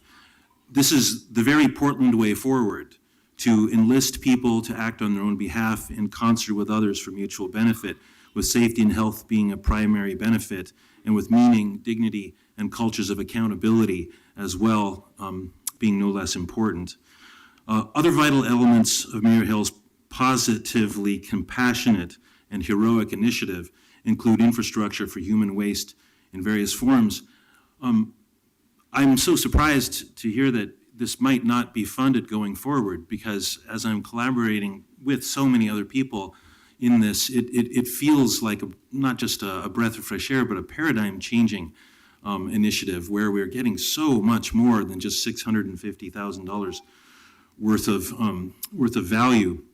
We're getting people suddenly feeling like they can actually act and do something about their own condition. So I just want to ask, can you imagine what it will be like for people, especially women, on the streets if this support is lost? So please extend the funding support into the next cycle. It's changed lives and saved lives and given the most destitute people a way to help themselves.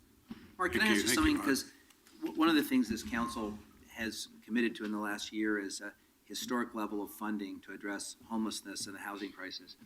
You're the second or third person in the last day who's told me that this part of the mayor's budget is at risk. Who said that? I was called by an activist yesterday and invited to come down because... Who told you specifically that this part of the mayor's budget is currently at risk? Well, everything's at risk until it's approved. Yeah, but I've also seen, you said you were surprised to hear it was going to be cut. I was surprised to see people saying that it was going to be cut, because... I hope it didn't emanate from this building, because the portion of the mayor's budget, there is a good faith disagreement about some aspects of the mayor's budget. As to my knowledge, there's virtually no disagreement as to the housing and homelessness funding in his budget. So I hope that hasn't originated from this building. So I haven't, just so you know, I haven't heard anybody say that part should be cut. It's obviously crucial and working, but I appreciate you showing up to say that you support it too. Well, thank you very much. In that case, I'll just close by saying that we're all very excited. There's a lot of people helping, and it's an amazing time, I think. So thank you for your support. Thanks for everything you're doing. Appreciate it. Thank you.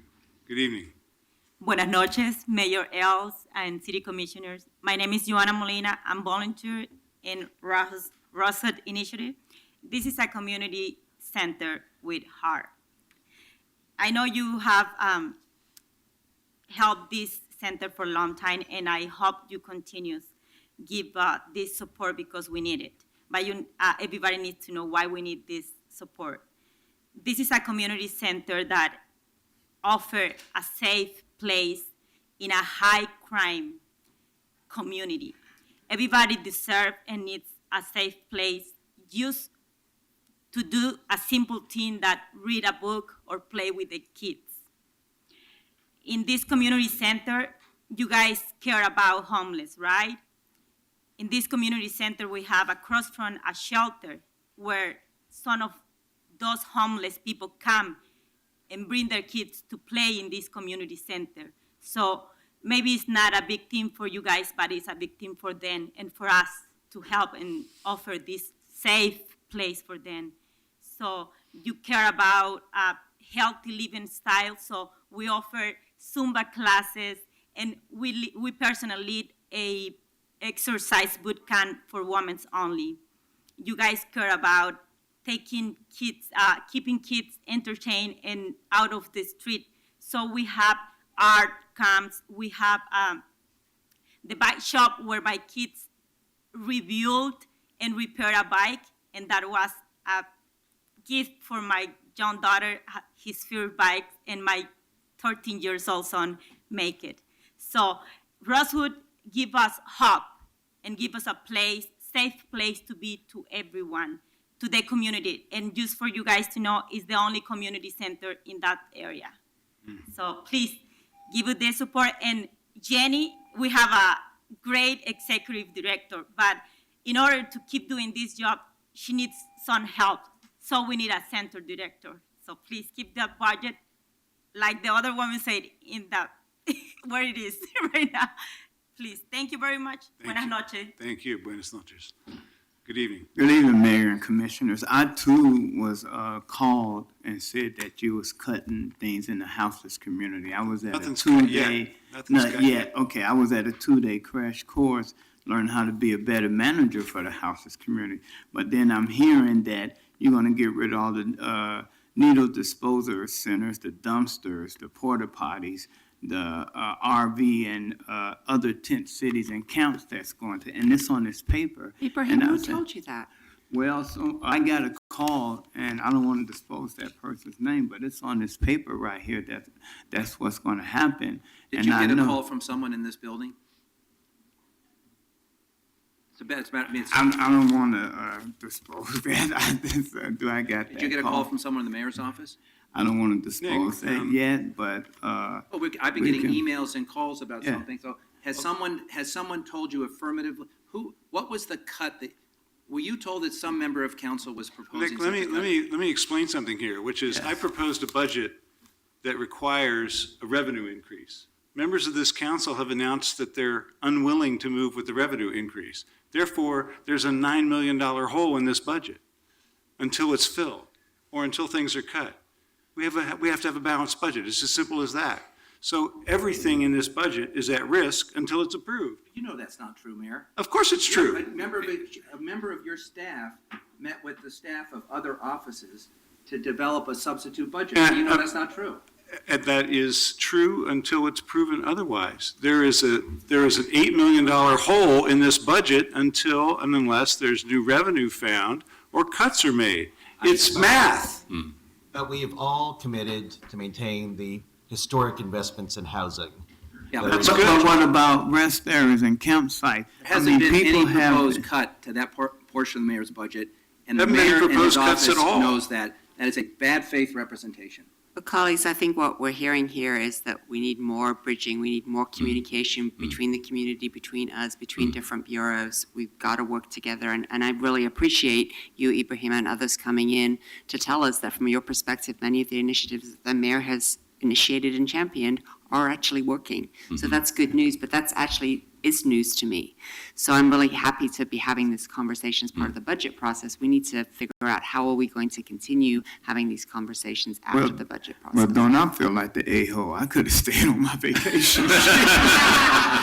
Actually, Thank no. you. Thanks for being here, Ibrahim. Ibrahim, you're always part of the solution, and I really appreciate you coming. Thank you. Thank you. Thank you, Ibrahim. Good evening. Yes, my name is Vahid Brown. It's been a difficult 24 hours for me too, worrying about this line item in the budget, the campsite services.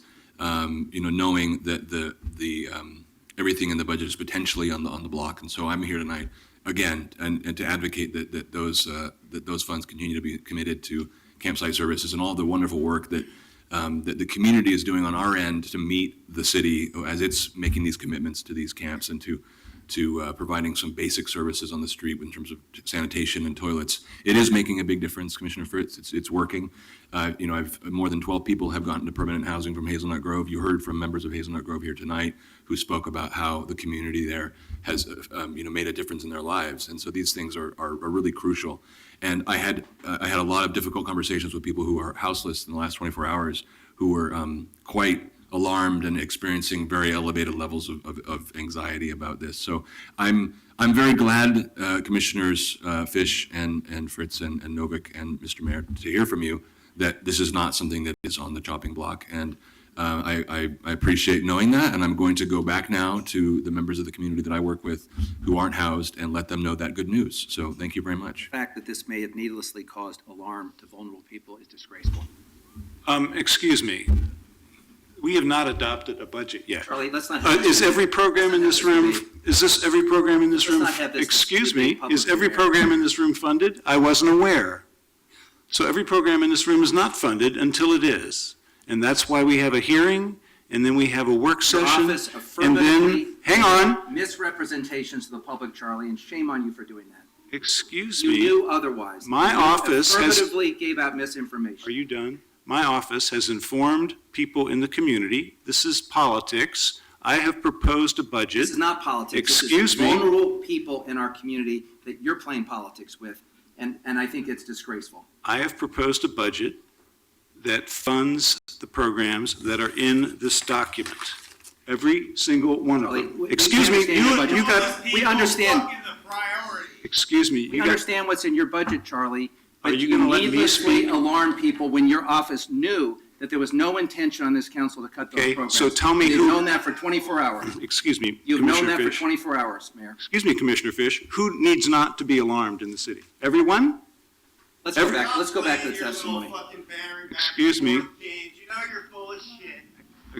Okay. Now, I'm going to have my say because Commissioner Fish has had his. Are you done? Mayor, let's let people testify. Are you done? So, I have proposed a budget that balances. It funds things like homeless services. It funds a homeless diversion program so that we don't have to take people to jail when they are found in violation of our camping ordinance. That costs $2.6 million. That is in this budget. Okay? Excuse me, I think I get to speak now. And it includes hiring more police officers, adding more gang violence workers, and a lot of other things. But members of this council, before we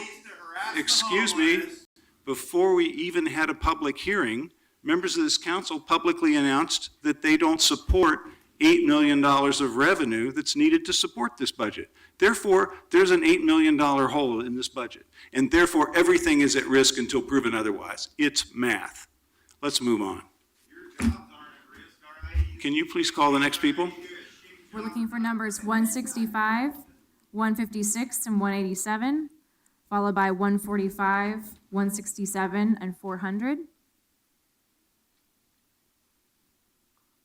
And the next three are 169, 357, and 197. Good evening. Come on up.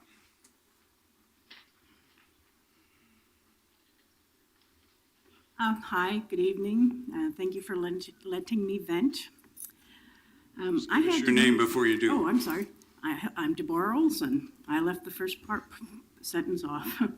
I had to move from my former address at 2356 Southeast 139th Avenue due to bad repairs and shoddy work.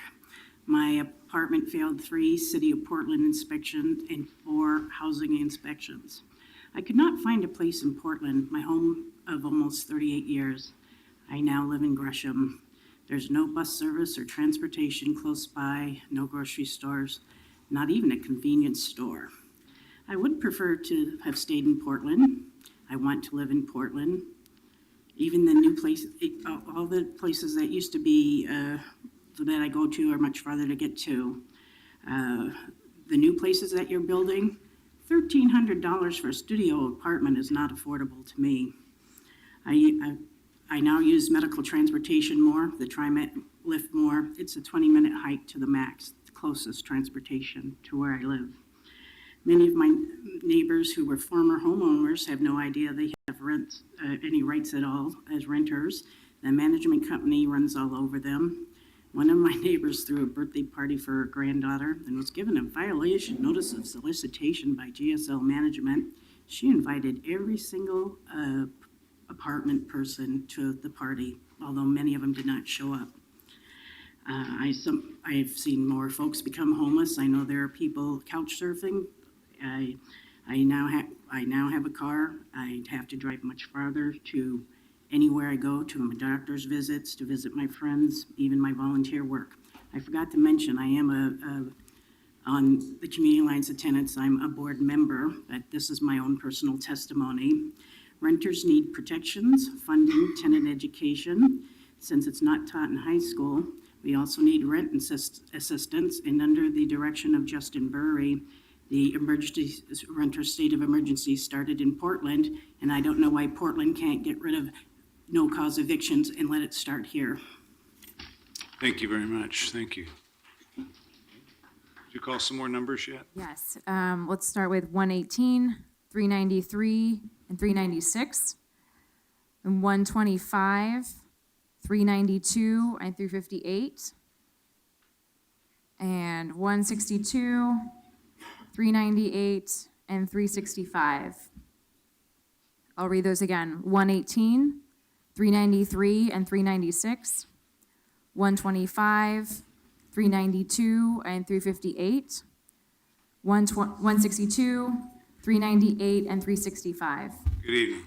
Hi, good evening. My name's Alex Hernandez, and I'm a volunteer for CAT. I volunteer for CAT because I've lived in 2 other major metropolitan areas who have gone through this sort of growth, and I've seen firsthand what having protections does for a city. So I'm here today actually to testify on behalf of Marion Drake, a longtime resident of Northeast Portland. She asked that the proposed budget give priority to building and creating very low-income housing and not just only public housing. She writes, rental reform in Portland must happen. Section 8 vouchers in Portland are virtually useless. I have one and my contribution portion continues to rise. I plan to move to public housing as soon as possible, but the wait lists for public housing are very long. I now pay 36% of my income, and I expect an increase this year and every year after. In the 13 years I've lived in Portland, my rent has gone up at least once and sometimes twice a year, and there is no end in sight. I've been told that the tenant portion of my rent of the Section 8 can go up as high as 80%. For a person in my situation, this is not sustainable. I live in constant fear of losing my basic human right of housing. I am testifying today to show my support for those suffering from housing issues and those affected by the housing shortage crisis. I call on the city to address the issues of houselessness and the at-risk populations. And I believe that all housing requests in this budget should be approved. Please vote yes for more funding that invested in at-risk populations. We need a stronger community voice and clearer lines of communication from the city. Please vote yes for housing stability. Thank you. Thank you. Thanks so much. Good evening. Good evening. My name is Barbara Bernstein from Elders in Action, Mayor Held, Commissioners. Thank you for having this hearing tonight. Elders in Action receives over 200 calls a month, and about half of these lately are from older adults. They've been experiencing no-cause evictions and are having significant rent increases that will force them to move. We are hard-pressed to assist 80-year-old men and women whose income is less than $1,000 a month and to help them find a place to live within 60 or 90 days. We do not know, in fact, where they are ending up. Shelters, couches, we just don't know. The voice of older adults has not been loud enough during the housing crisis discussions, not because those over 60 are not impacted, but because they are either unable or unwilling to publicly state their concerns. Many worry about retribution from landlords, and still others lack the capacity to travel and to speak out at hearings. The housing crisis in Portland and Multnomah County does not need a one-size-all solution. We need a variety of programs and services to address the demands that exist. We appreciate all the work that is being done by A Home for Everyone and nonprofit groups in the region. We feel that increased communication with the public and among the variety of partners will further the great work that is already underway. The $350,000 ad package for the community engagement program regarding housing and houseless crisis for ONI would facilitate much-needed communication among community organizations and members of the public about what the needs are across our population's race, age, and economic ranges. Elders in Action is ready to work with our partner organizations to facilitate this work. Thank you. Thank you. Thank you so much. Good evening. Good evening. Hello, my name is Shane Hood. I'm co-founder and electric coordinator of Forgotten Realms. Before Forgotten Realms, I was lost, hopeless, and waiting for my next fix. Now I work on my leadership skills on my community and work on bettering lives of the houseless. I have a home now. I may not have 4 walls or actual house, but I have a home. The others in my community work at improving themselves.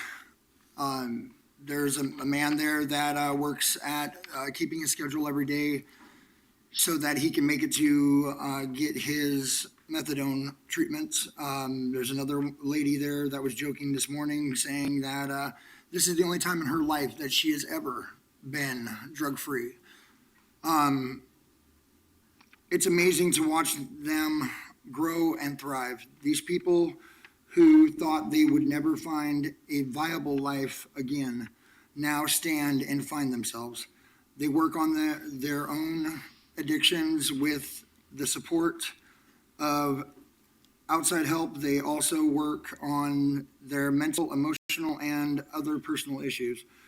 These communities, camps, bring hope to the hopeless. The city makes this possible with the funding they provide.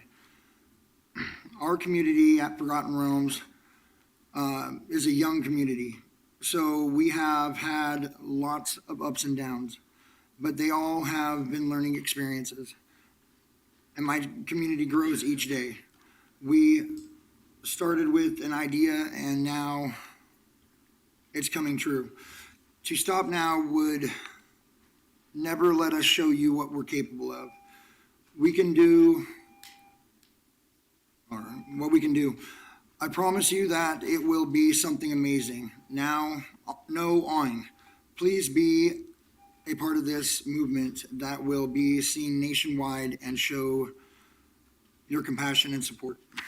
Thank you. Thanks for what you're doing. Appreciate it. Good evening. Good evening. My name is Kevin Felix. A little closer to the mic if you can. Thank you. My name is Kevin Felix. I own a couple of motorhomes, okay? But they're older motorhomes. I get ticketed almost all the time, okay? I'm on a fixed income. I'm on SSI. There's no place for them. I'm trying to find some property so we can start something up that helps people that got older motorhomes that have nowhere else to go, you know? Veterans, people because there's a lot of people out there. There's more people becoming homeless every day, and it's just not poor people either. It's you guys.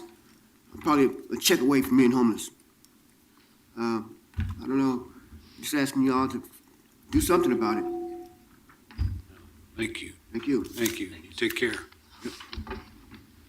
Mayor, we have a number of people with Latino Network signs, and I'm not sure what. There's somebody to speak on behalf of Latino Network, or have they already? Give you a shot here. Come A on. couple of folks with Remember Solilo signs, but I don't see them anymore. I was wondering about that, too. Good evening. Good evening, Mayor Hales and Commissioners, and I'll try to be brief. Really, we're here to thank you. We know you have a lot of hard choices tonight. We're here Give us to. your name. I'm sorry. I'm sorry, Alice Perry with Latino Network. We're here to thank you for your community center initiative. We have been partnering with the city to keep our youth safe and in the community centers every Saturday night this year. And it's made a difference, and the families are here to thank you for that. And we're also here to support the ONI budget, in particular, the pilot for engaging the community on the emergency housing crisis. We know that it's affecting so many citizens of Portland, and we appreciate all the housing homelessness dollars, and in particular, that pilot that will reach out to those invisible parts of the homeless and houseless. I know that they all feel invisible, but there are parts of the community that are really not seen. So we hope that that is kept in the budget, and really, the families came out to thank you for the support of keeping youth safe. No, thank you for being such a great partner. It was just heartbreaking for me that while we were getting ready for this hearing, we had 2 more young men wounded in gang gunfire. And what you're doing and the other partners in the Community Center Initiative are doing to have young people doing positive activity, it's going to pay off someday. I wish it was tonight that we didn't have more bad statistics, but we all know it's going to make a difference. So we appreciate you and our other partners so much. Well, thank you, and the families are going to keep working with us. They are partnering with us and with the city as well. So thank you all. Thank you all for your support. Thank you. Thank you for Gracias. taking the time to come. Gracias. And Mayor, could we call on a Remember Solilo, because I would like to know. Yes, please, come on. I know And that then we we'll had call- some. Then we'll call Danita- some more numbers in addition, but you have been waiting a while. I know so- that Danita Sufry from the Native American Youth and Family Center was here a little while ago and had to leave, so I'd like to. Another great community center partner. Good evening. Good evening, Mayor Hales, members of the commission. Thank you so much for giving me the time. I really appreciate it. My name is Colin Fogarty, and I'm the executive director of Confluence, connecting people to place through art and education. And we're building 6 art installations along the Columbia River with Native communities, with towns along the river, and with celebrated artist Maya Lin. Now, I have interviewed all of you many, many times in my previous life as a public radio journalist, And I was drawn to public radio because of the power of story. And I was drawn to Confluence for the same reason. And no story is more powerful than the story of Celilo Falls to me. And as you know, Celilo Falls was a center of commerce, center of civilization, center of spiritual life for Native people for thousands of years, the most productive fishing grounds in North America, the oldest continuously inhabited village in the western United States. And the roar of the falls could be heard for miles around. Lewis and Clark noted it 200 years ago. But in 1957, that roar was silenced by the Dalles Dam. And the Dalles Dam is one of those dams that produces enough electricity that we can bet that some of the light in this room, some of the juice in our mobile devices comes from the Dalles Dam tonight. And what Maya Lin has proposed is a work of art at Celilo Park near the Dalles, Oregon, that honors the legacy of Celilo Falls and the people of the Columbia River and educates people about this story that's so critical for understanding who we are as a people, who we are as Oregonians. I'm coming to ask the City of Portland to contribute $25,000 to this project and to thank Commissioner Fish for supporting this proposal. This is a work of art that will stand for generations and will honor the people of the Columbia River and educate people about this critical story in what defines us as people. Colin, can I just ask you a question? You've asked other cities and jurisdictions that are up and down the river to make contributions. So just to put it in context, what other local government has made a contribution that would effectively be, consistent with ours? Or proportional. Not proportional. The city of the Dalles contributed $5,000 to this project, which is a big request for a city that small. This project also has support from the state of Oregon and all of the major foundations, including the Meyer Memorial Trust, Oregon Community Foundation, and some of the major families in this state, including Arlene Schnitzer and Broughton Mary Bishop. Support for this project is extraordinarily broad and extraordinarily deeply felt. And we believe that the City of Portland has a critical role to play in sending a message to the Native community in the City of Portland and throughout the state of Oregon that their story and their values are valued by the greater community. And have you asked the county to also make a $25,000 contribution? We are in the process of making that same request. The idea would be that the city and the county could combine and contribute $50,000.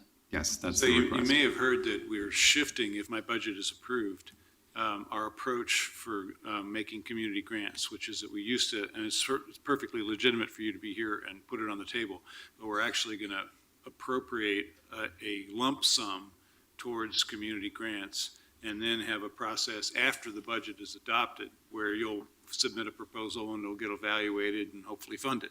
But rather than having the council decide these on the fly during the budget process, when obviously there are a lot of other big issues in play, we're attempting to say, we're putting this money aside, it's roughly equal to what we've done typically in those kinds of community grants each year. It's here, it'll be here in the process right after the budget's adopted. So just an FYI, that will be the next step, assuming the council approves that part of the budget. Thank you very much. I think, though, that is one of the questions that we have to discuss is, are we going to move to that process, or are we going to have the council as the elected representatives of and spending the taxpayers' money decide in the budget process? I think it's very much an interesting proposal that you've put forward, especially in this year where we may not have a lot of extra money.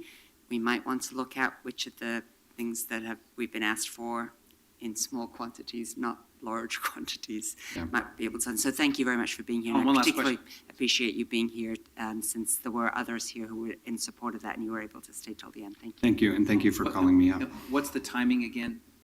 When do you need to get your money in the door from all sources in order to move forward? We're hoping to begin the project in 2017 and be completed by 2018, but of course there are a lot of unknowns, so that's a hope.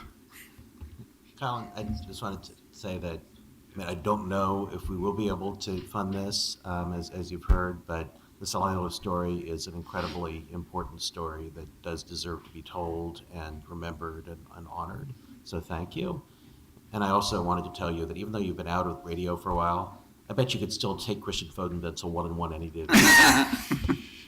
Thanks, Colin. Thank you very much. Thank you.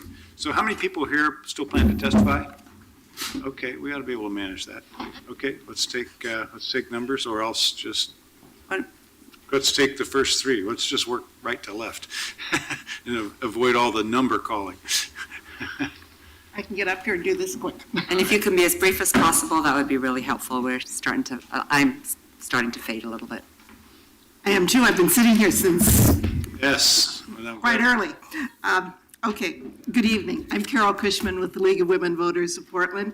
Our remarks tonight address the auditor's office budget.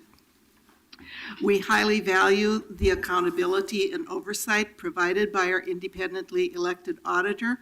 We see positive elements in the proposed auditor's budget. We're pleased that it includes funding sufficient to add 2 more IPR investigators.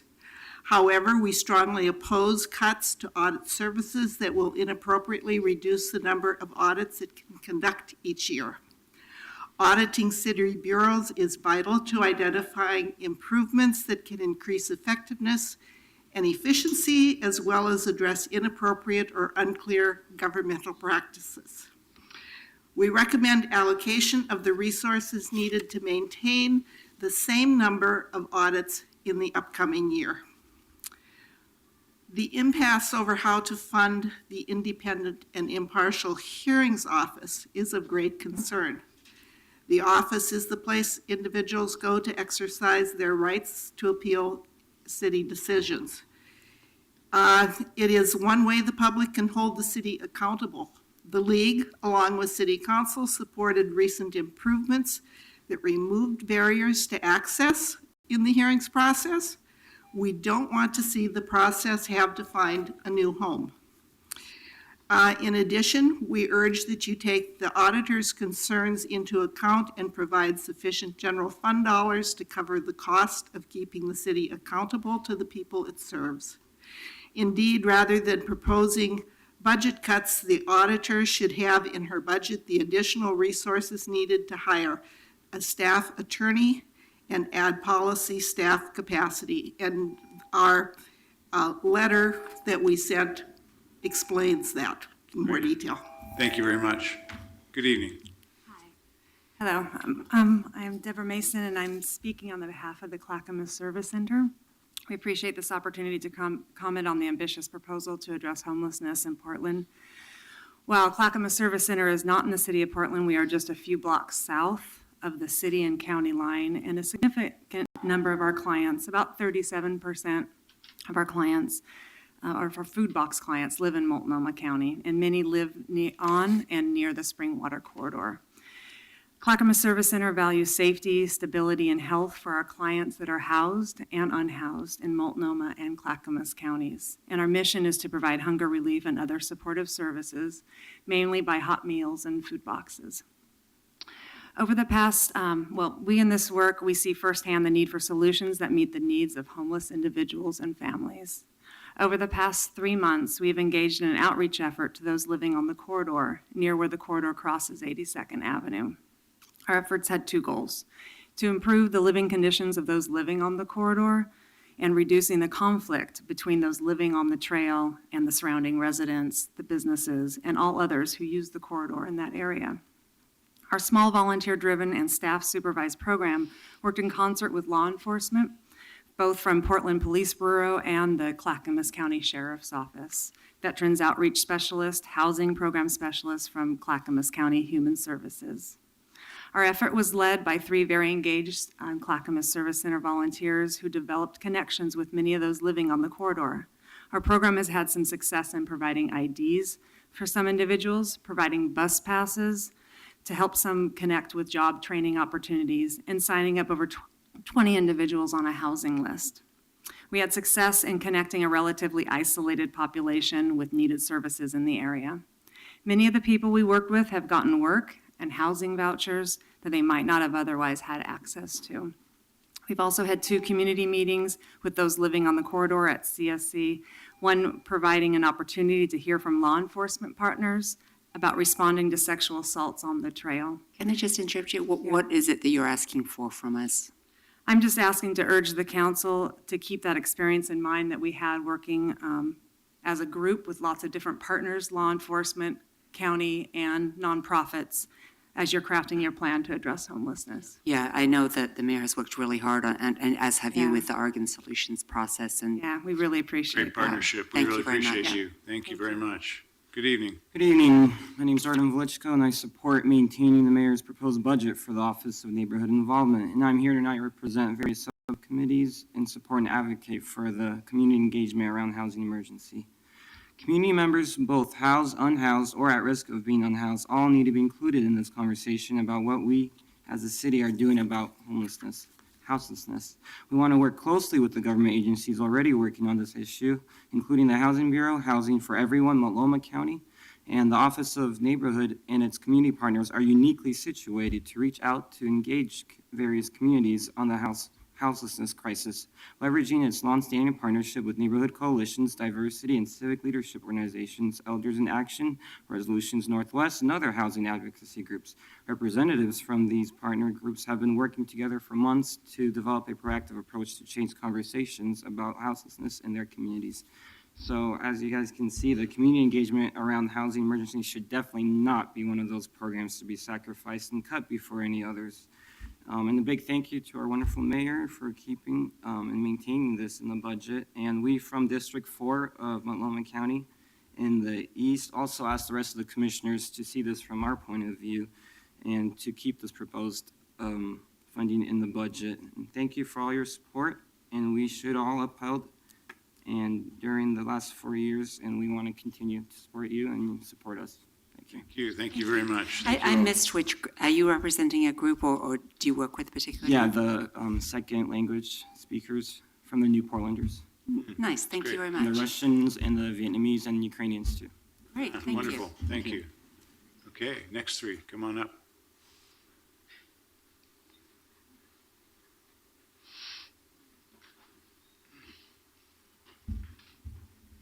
Good evening. Good. Thanks for staying. My name's Randy Lucas, and I work as a housing specialist for a local nonprofit to place refugees in the area. And I know that one of the numbers you gave earlier was 11% increase in rent. I'd like to say that the lower level rents have actually probably increased 20 to 25% in less than a year. But I'm actually here to support the New Portlanders program.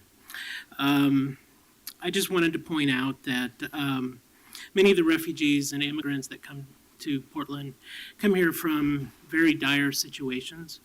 And this program gives them some hope, gives them an opportunity to participate in the community.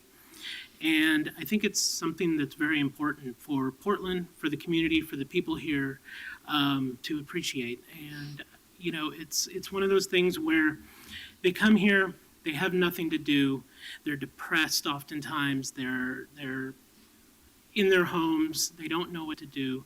These programs are really important for them to become part of the community, and it's our future. It really is our future. And I encourage you to support this program and give it more funding. Thank you. Thank you very much. Good evening. Good evening.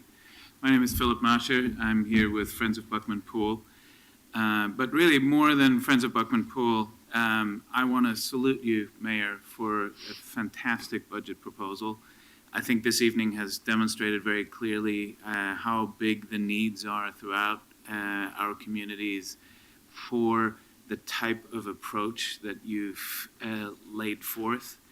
I really, really appreciated how you started out this evening, showing us what kind of economic growth we're seeing, and conversely, what's happening to our services.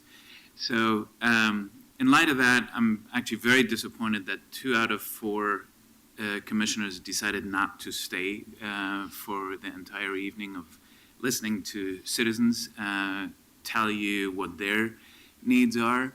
But it seems to me that in a period of explosive economic growth, businesses moving to Portland at the rate that they are, an increased business tax is actually a historic chance to create more revenue for these type of services that we all know we need to have a healthy, vibrant city.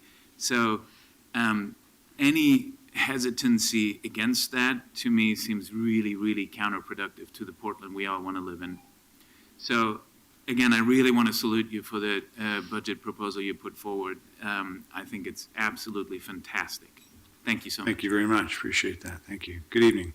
Good evening. My name is Bill Bagnall, and I serve on the board of Friendly Streets, a nonprofit organization here in Portland. And I first of all want to thank you, the three of you, for your graciousness and being here tonight with such inspiring speakers has been inspiring for me as my first time here. We would like to express our concern and our support for the Office of Neighborhood Involvement and the services related to outreach, livability, and quality of life. We urge you not to make cuts to the core programs such as neighborhood grants and graffiti abatement services and the crime prevention specialist position. We further urge support for the following: of retention of one full-time position for mental health specialists working on the housing crisis, a New Portlanders program specialist, office support for noise control and liquor licensing programs, an accessibility fund to restore programs that overcome barriers to participation by providing language interpretation and translation, child care, transportation, and ADA accessibility. Secondly, we have serious concerns about the staffing of the Police Bureau's graffiti investigation unit, which has recently been completely disbanded. As part of the neighborhood response team at Central Precinct, a two-person graffiti investigation unit in the past functioned very effectively in processing graffiti reports citywide, even when called upon at times, to provide support for special events. Graffiti in Portland was kept under relative control, but today has become rampant across all areas of the city. As you consider the budget for the next fiscal year, we strongly urge that funds be allocated to restoring the graffiti investigation unit position. Thank you. Just so you know, it's not the funding, it's the police, the shortage of police for patrol that's the problem. Gotcha. But yes, I know the mayor shares your concerns, so do We I. do. We really want to have enough staff that we can start putting people back on that function. Exactly right. Thank you. Thank you for your again. partnership at Friendly Streets. Okay, who's next?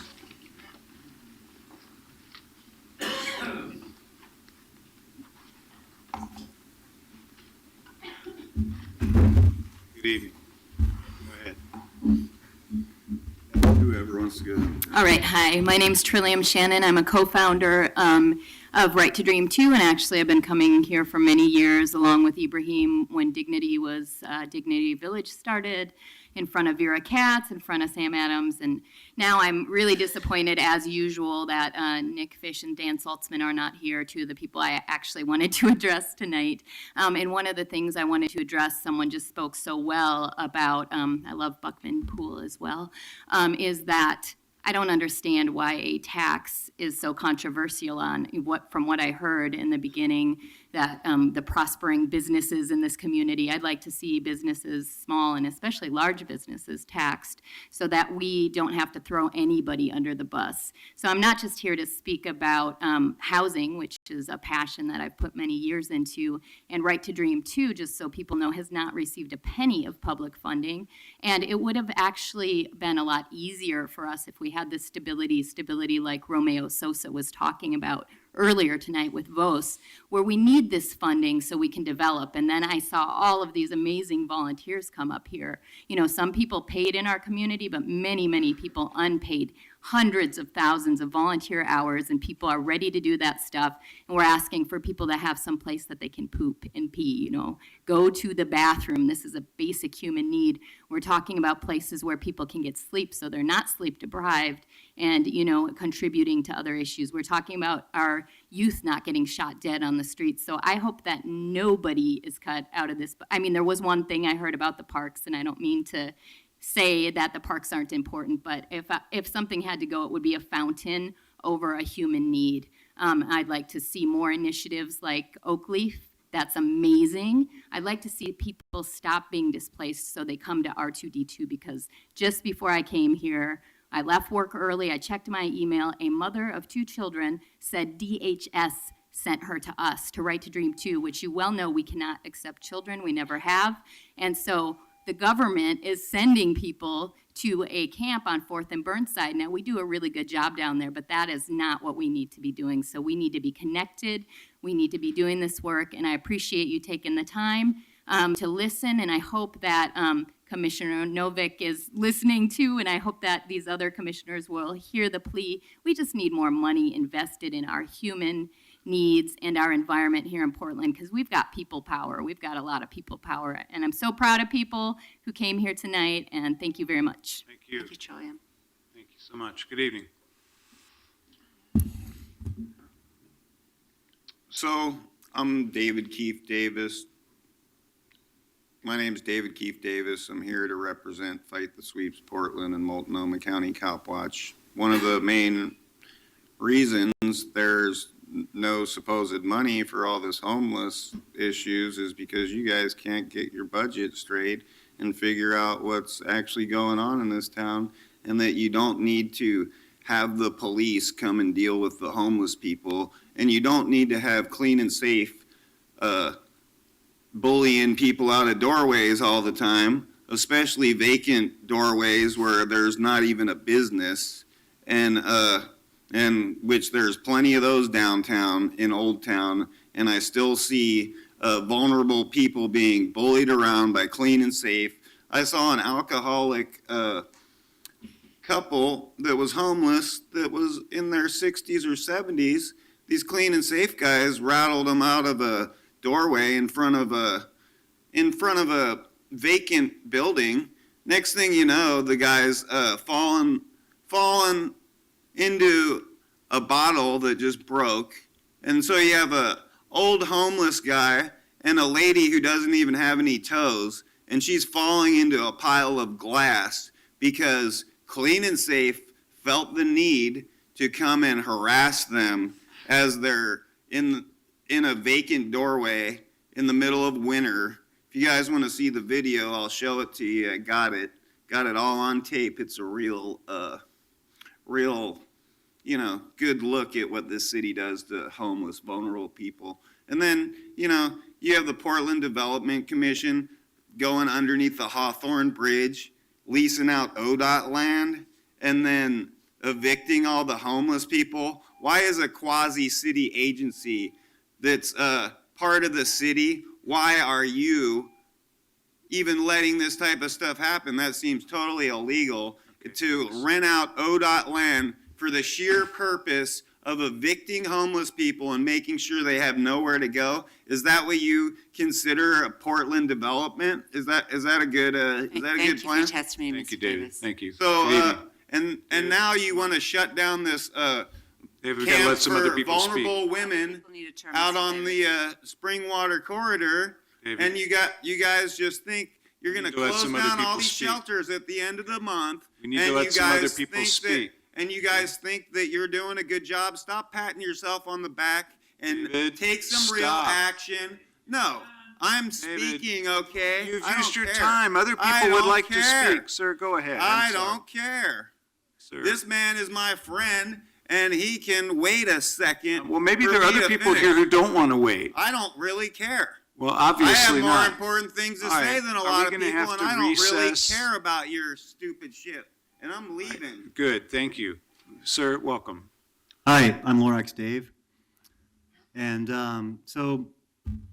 first off, moving out of the Eastmoreland neighborhood was kind of nice, and thank you for working a deal with Vic for that to happen. However, while I sat Didn't in... work a deal with Vic, but please keep going. Okay. Quite the contrary, but keep going, please. Well, I'm sorry to hear that while Vic was sitting in your office, he sent a chainsaw truck to start limbing the trees. And I'm glad that Vahid and some other people were there to make a blockade for that to happen. But irrelevant. I lived in my car before I lived in that tree. And now I live at Hazelnut Grove. And, well, I might like, protesting or raising a ruckus every so often. The reason I like doing that is because it feels like, to me, the only place I have anywhere to voice my opinion against what I see to be a very large problem of the power that goes along with the income inequality in this country. Now, you speak a lot about income inequality, and speaking from a position of privilege, it's very difficult to see the other side of the coin. I've seen privilege, and I was raised in a little cul-de-sac, but I've also seen poverty in this country, and I've seen poverty in other countries. And I know people from all over the world. Most of the world doesn't even have homelessness. I've met so many people when I was going to Portland Community College that came from third world countries and were shocked to see that we allow this to happen.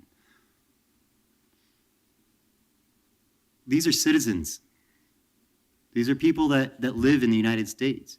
And I feel very, very bad for a lot of people that come to the United States looking for a dream, and this is what they find.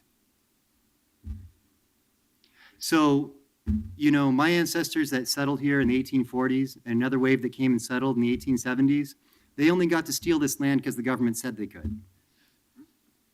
And if you look in the 1870s, the city of Portland opened up 1-acre plots along what's now Skyline Boulevard. How well did that do for those people?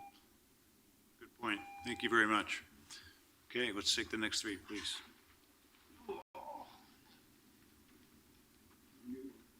Good evening. Good evening. Thank you for your patience. Let's pull that middle microphone back down there. Thanks. Good evening. Who'd ever like to start? I will. Mayor Hales and Commissioners, thank you for the opportunity of speaking to you this evening. I appreciate it. My name is Nancy Jameson. I've worked for Parks for 15 years, and I'm currently the preschool teacher at East Portland Community Center. The preschool program provides a vital service to the youngest members of our community, many of whom would not otherwise be able to attend preschool. This is because Oregon has become the second most expensive state in the union for affordable preschools. They're only serving about 7% of our children. With preschools in Portland area costing between $300 and $750 per month, our less expensive programs are greatly needed. We fill the gap for families that don't qualify for Head Start but can't afford more expensive private preschools. We also help families who do qualify for Head Start but aren't able to attend because of the drastic funding shortage of Head Start services. I'm a lifelong Portland resident and have watched as the city has grown increasingly more expensive, especially for families. Many of our students' parents are struggling to remain in their homes. Others are finding themselves displaced further east. To give you a sense of need, already our fall preschool classes at East Portland Community Center are full and have very long waiting lists. I want to thank you, Mr. Mayor, for including the preschool program in your budget. This is the right decision for our community. It's also the right decision for our teachers. As a Portlander, I too have faced hard economic realities. Because of the park's arbitration, I am able to go to the doctor without having to sacrifice food and rent, or having to make the decision, as I have in the past, to forego health care altogether. I know the living wages included in the proposed budget will help me and so many other parks employees live in the communities we serve.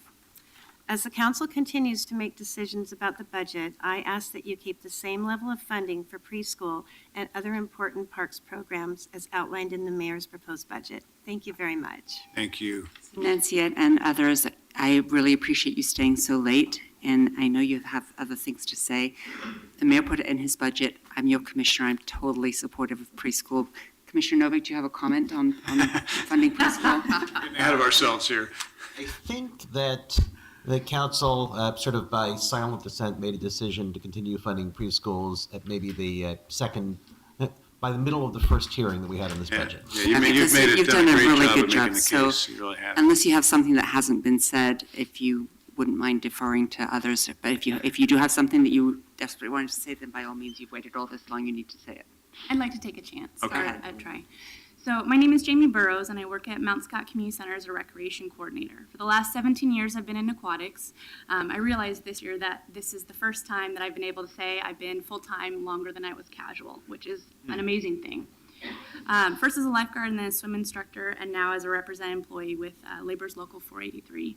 Over the years, I've gotten to know so many amazing Portlanders and what having a pool in their neighborhood means to them. Often is not what you might expect. One patron I'm lucky enough to know comes every morning to the WaterX fitness classes.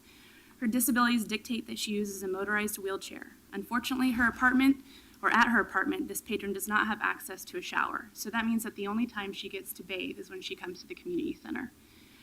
For her, Mount Scott Community Center is not only a place to recreate, but a place to use a facility so that she can have that basic hygienic needs that most of us take for granted. I meet thousands of tourists and New Portlanders annually. A recurring theme I hear is amazement and gratitude that our services are available to everyone, regardless of residency status or income.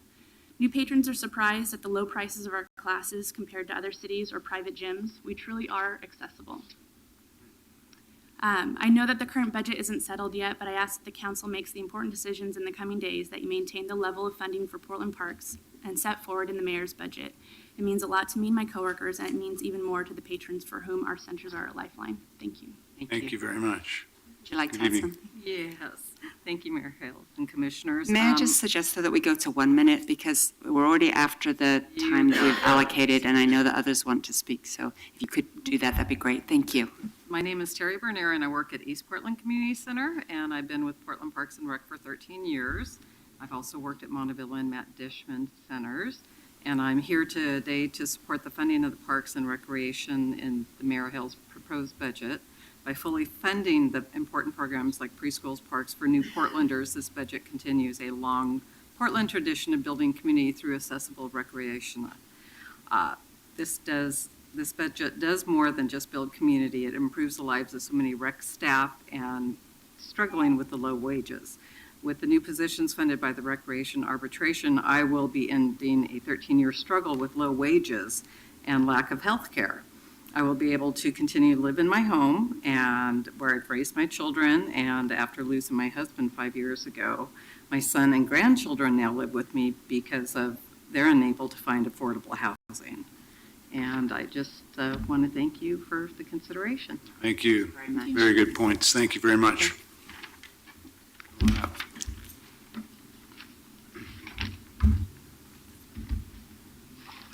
Go ahead. My name is Jennifer Bass, and I'm a pediatrician at Kaiser Permanente. And I'm also the regional quality lead for pediatric exercise and obesity. So it's kind of a little bit of a shift in gears here. My office, I do primary care in North Portland. And as a pediatrician, one of the things I do is promote health and wellness for all children. And I'm here to talk to you about the program called RX Play. RX Play has been in the budget for Portland Parks for some time, and we're really excited to be at a critical stage where we are moving into a strategic plan where we won't need funding anymore. So this program, as you might know, is a partnership between Portland Parks and Recreation and the healthcare system, where the providers, primary care providers, make a referral for children to the recreation department. It's really a very exciting and innovative project, and it really serves the needs of low-income children, immigrant children who wouldn't be able to access the recreation department without this program. They don't know how to navigate the system. Thank you. We actually had a presentation on it at council a couple of weeks ago, so I really appreciate you coming to remind the council about that. The other thing I would ask you to do is to talk with folks at Kaiser. As you say, we're trying to transition to a new model of We definitely are, and we've been meeting every month with a whole bunch of stakeholders, and we are planning the strategic plan that will involve funding, but we're at this critical period where we need some bridge funding. I think if we fund it this year, it would be this is the last year type deal. Yeah, So well, if thank could you pass very that back. much. Thank you very much. Oh, thanks a lot. Good evening. Hi, are we down to 1 minute? If you can. That's not fair. I'm Dennis Marr, I'm Janus Youth Programs. We're here tonight to talk to you about city funding for our village market, because we run one of the largest housing programs for homeless youth in the state, but we also believe people have to eat. I want to thank you for your past support and urge you to continue trying to find a way in this new budget to support the village market. It's the only corner store in Oregon serving low-income community. It was designed by the community to meet their need for access to healthy food in a neighborhood with the nearest grocery store 2 miles away and 33% of the households without vehicles. 95% of the surrounding population is below the federal poverty level, and 69% are immigrant and minority populations. Short story of this is the store now serves over 400 customers a day, 160,000 contacts a year, at 41 cents if the city funded it at our request, 41 cents per contact. In addition, we provide employment opportunities for residents. And the good news is this is growing daily. We just got money from Portland Children's Levy this year. We've used it to send mailers out to the entire neighborhood.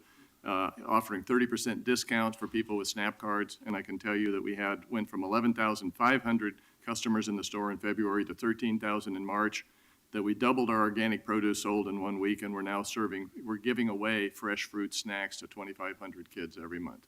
I don't think there's a better deal you could get for it. Thank you. Great, thanks, Dennis. Great work. Good work. Good evening. Good evening. My name is Krista Brodo. I'm the program director at Village Gardens, and thank you again for your past support. So a major focus of the city currently is access to affordable housing, but Village Market shows that it takes more than access to housing to build community. Village Market has made New Columbia, which is the largest affordable housing community in Oregon, a healthy community. And so let me tell you a bit what it means to be a healthy community. We distributed $5 veggie bucks for free fruits and veggies to get folks in the market and to put healthy food on the same playing field as other choices. It's the only store in the city that authentically provides all food choices, the choices that are actually a human right, and gives folks the dignity and ability to make these choices. So one woman comes into the store with her $5 free veggie coupon, and she grabs some onions and comes up to the checkout counter, and we told her she'd only spent 50 cents, that she should go get some more. And so she goes and she grabs a tomato and she brings it back. We told her you've only spent $1.25, grab some more. And then her face lights up and she starts giggling and she literally starts dancing back and forth between the produce aisle and the checkout counter, bringing an avocado, bringing plantains, until she had $5 of free fruits and veggies for her family and loved ones. Something that previously she would rarely prioritize and afford. And so something's happening in this thriving, affordable housing neighborhood, thanks to the Village Market, which is the cornerstone of a healthy and resilient community. And I ask you to consider that in your budget. Thank you. Thank you very much. Great story. Thank you. Thank you for your work. Okay, who else would like to speak? Come on up.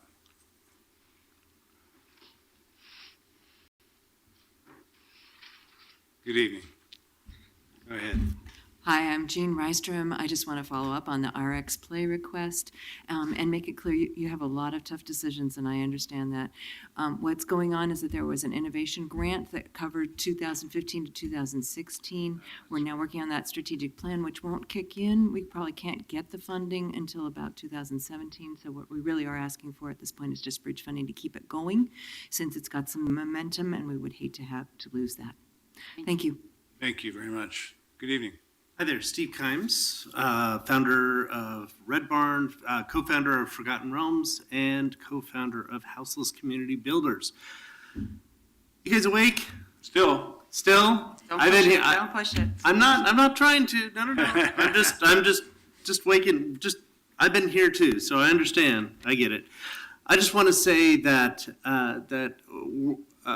those of us who are looking to receive some of this funding to establish places for the homeless to be, we're not planning on establishing camps. We're planning on establishing communities, just like Forgotten Realms, just like Hazelnut Grove, that have codes of conduct. They have organization. They have local government. These are not permanent camps, but they're transitional living spaces with services, and they will improve it. And your team, Mayor, has been doing that. I've been working with them. We've all been working with them. It's been great. We've got hundreds of thousands of volunteer hours, and we just want to say we would like to replace sweeps with communities.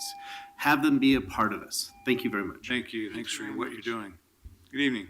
Hi, I'm Cindy Hines, and I'm Outreach Director for Boots on the Ground PDX and a founder of Houseless Community Builders. And I thank you for all the cooperation that you've been giving us and getting services to the most vulnerable in our community. I wanted to speak tonight about the need for a place for people with older RVs. I've been getting people asking me now on a daily basis, where can I park? What place will take my RV? People are having to move every few days. People are getting ticketed. There's been a couple of cases of people losing the only home they have because it's been towed, and then they have to try and come up with funds that raise every day to try and bail it out. I also know about a disabled single lady that has had people attack her RV multiple times, shot out 2 windows with BB guns, keyed her locks, that sort of thing, causing damage to her vehicle, which is the only home that she has. And Thanks for raising this. This is a really important issue. Yeah. it is a crisis situation. So you may already know him, but before you leave, make sure you say hi to Chad Stover in the back, because he's working on a plan for RVs. So Okay, I'll talk to I'd Chad. love to have your thoughts I about that. haven't met him yet. No, he's in the blue shirt, sitting in the back with a big smile. That Okay. guy. Thank you all very much, Mayor Thank you. Hills. Okay, who else? Coming up on the people with the last word. Pastor Hennessy's here. Are you going to not speak? That would be unusual for a pastor. Be honored to have him speak. Courtney, you want to go last? Sure. Right. There's some, as Put your we name saw. on record, Charles. Thanks. Not used to this time of day. Charles Johnson. It's sad that there's this political contention about finding the new sources of revenue. As police commissioner, do not be afraid to dig deep in the Portland Police Department. I don't know where we are per capita on spending, but if people don't want to step up to the plate, real leadership, and pay the taxes that need to be paid, then close the traffic division. Anomaly doesn't save lives. Steve Novick runs the Portland Bureau of Transportation. He can figure out how to make the streets safe while the traffic division is closed. Police only need to be around to address interpersonal violence and theft. So unfortunately, you get money from TriMet. I would love to see you put Chief Modica on part-time pay and close down the TriMet police, but I know you want their money. But, one thing Novick and I can agree on is this budget does totally eliminate police on horses, right? No equestrian police? Thanks. Good evening. You get the last word, unless Matt wants it. Matt does want it. Okay, come on up, Pastor Hennessy. We'll give you the last word after her. You can do I get the second to last word? You do. You get the penultimate word. My name is Courtney Shannon. I've been houseless on and off for over 20 years.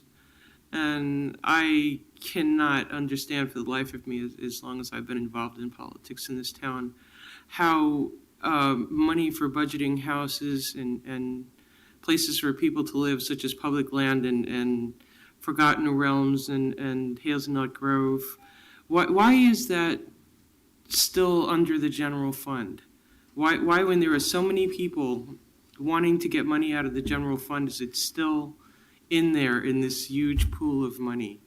And where is the what is it, 10 million that's outstanding for the lottery that everybody's fighting over? Why isn't any of that being used to house people? Good question, but that's state money. That's not our money, that's the state's money. Ah, bummer. Well, send a memo. That's why you're the mayor, right? Try. Isn't that your job, to find out why? Money tree, you bet. I mean, you're the one who put it out there, it's a state of emergency, right?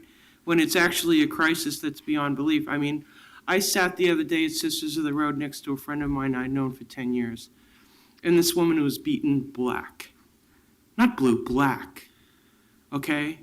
Her left eye was shut. Her cheeks were out to here.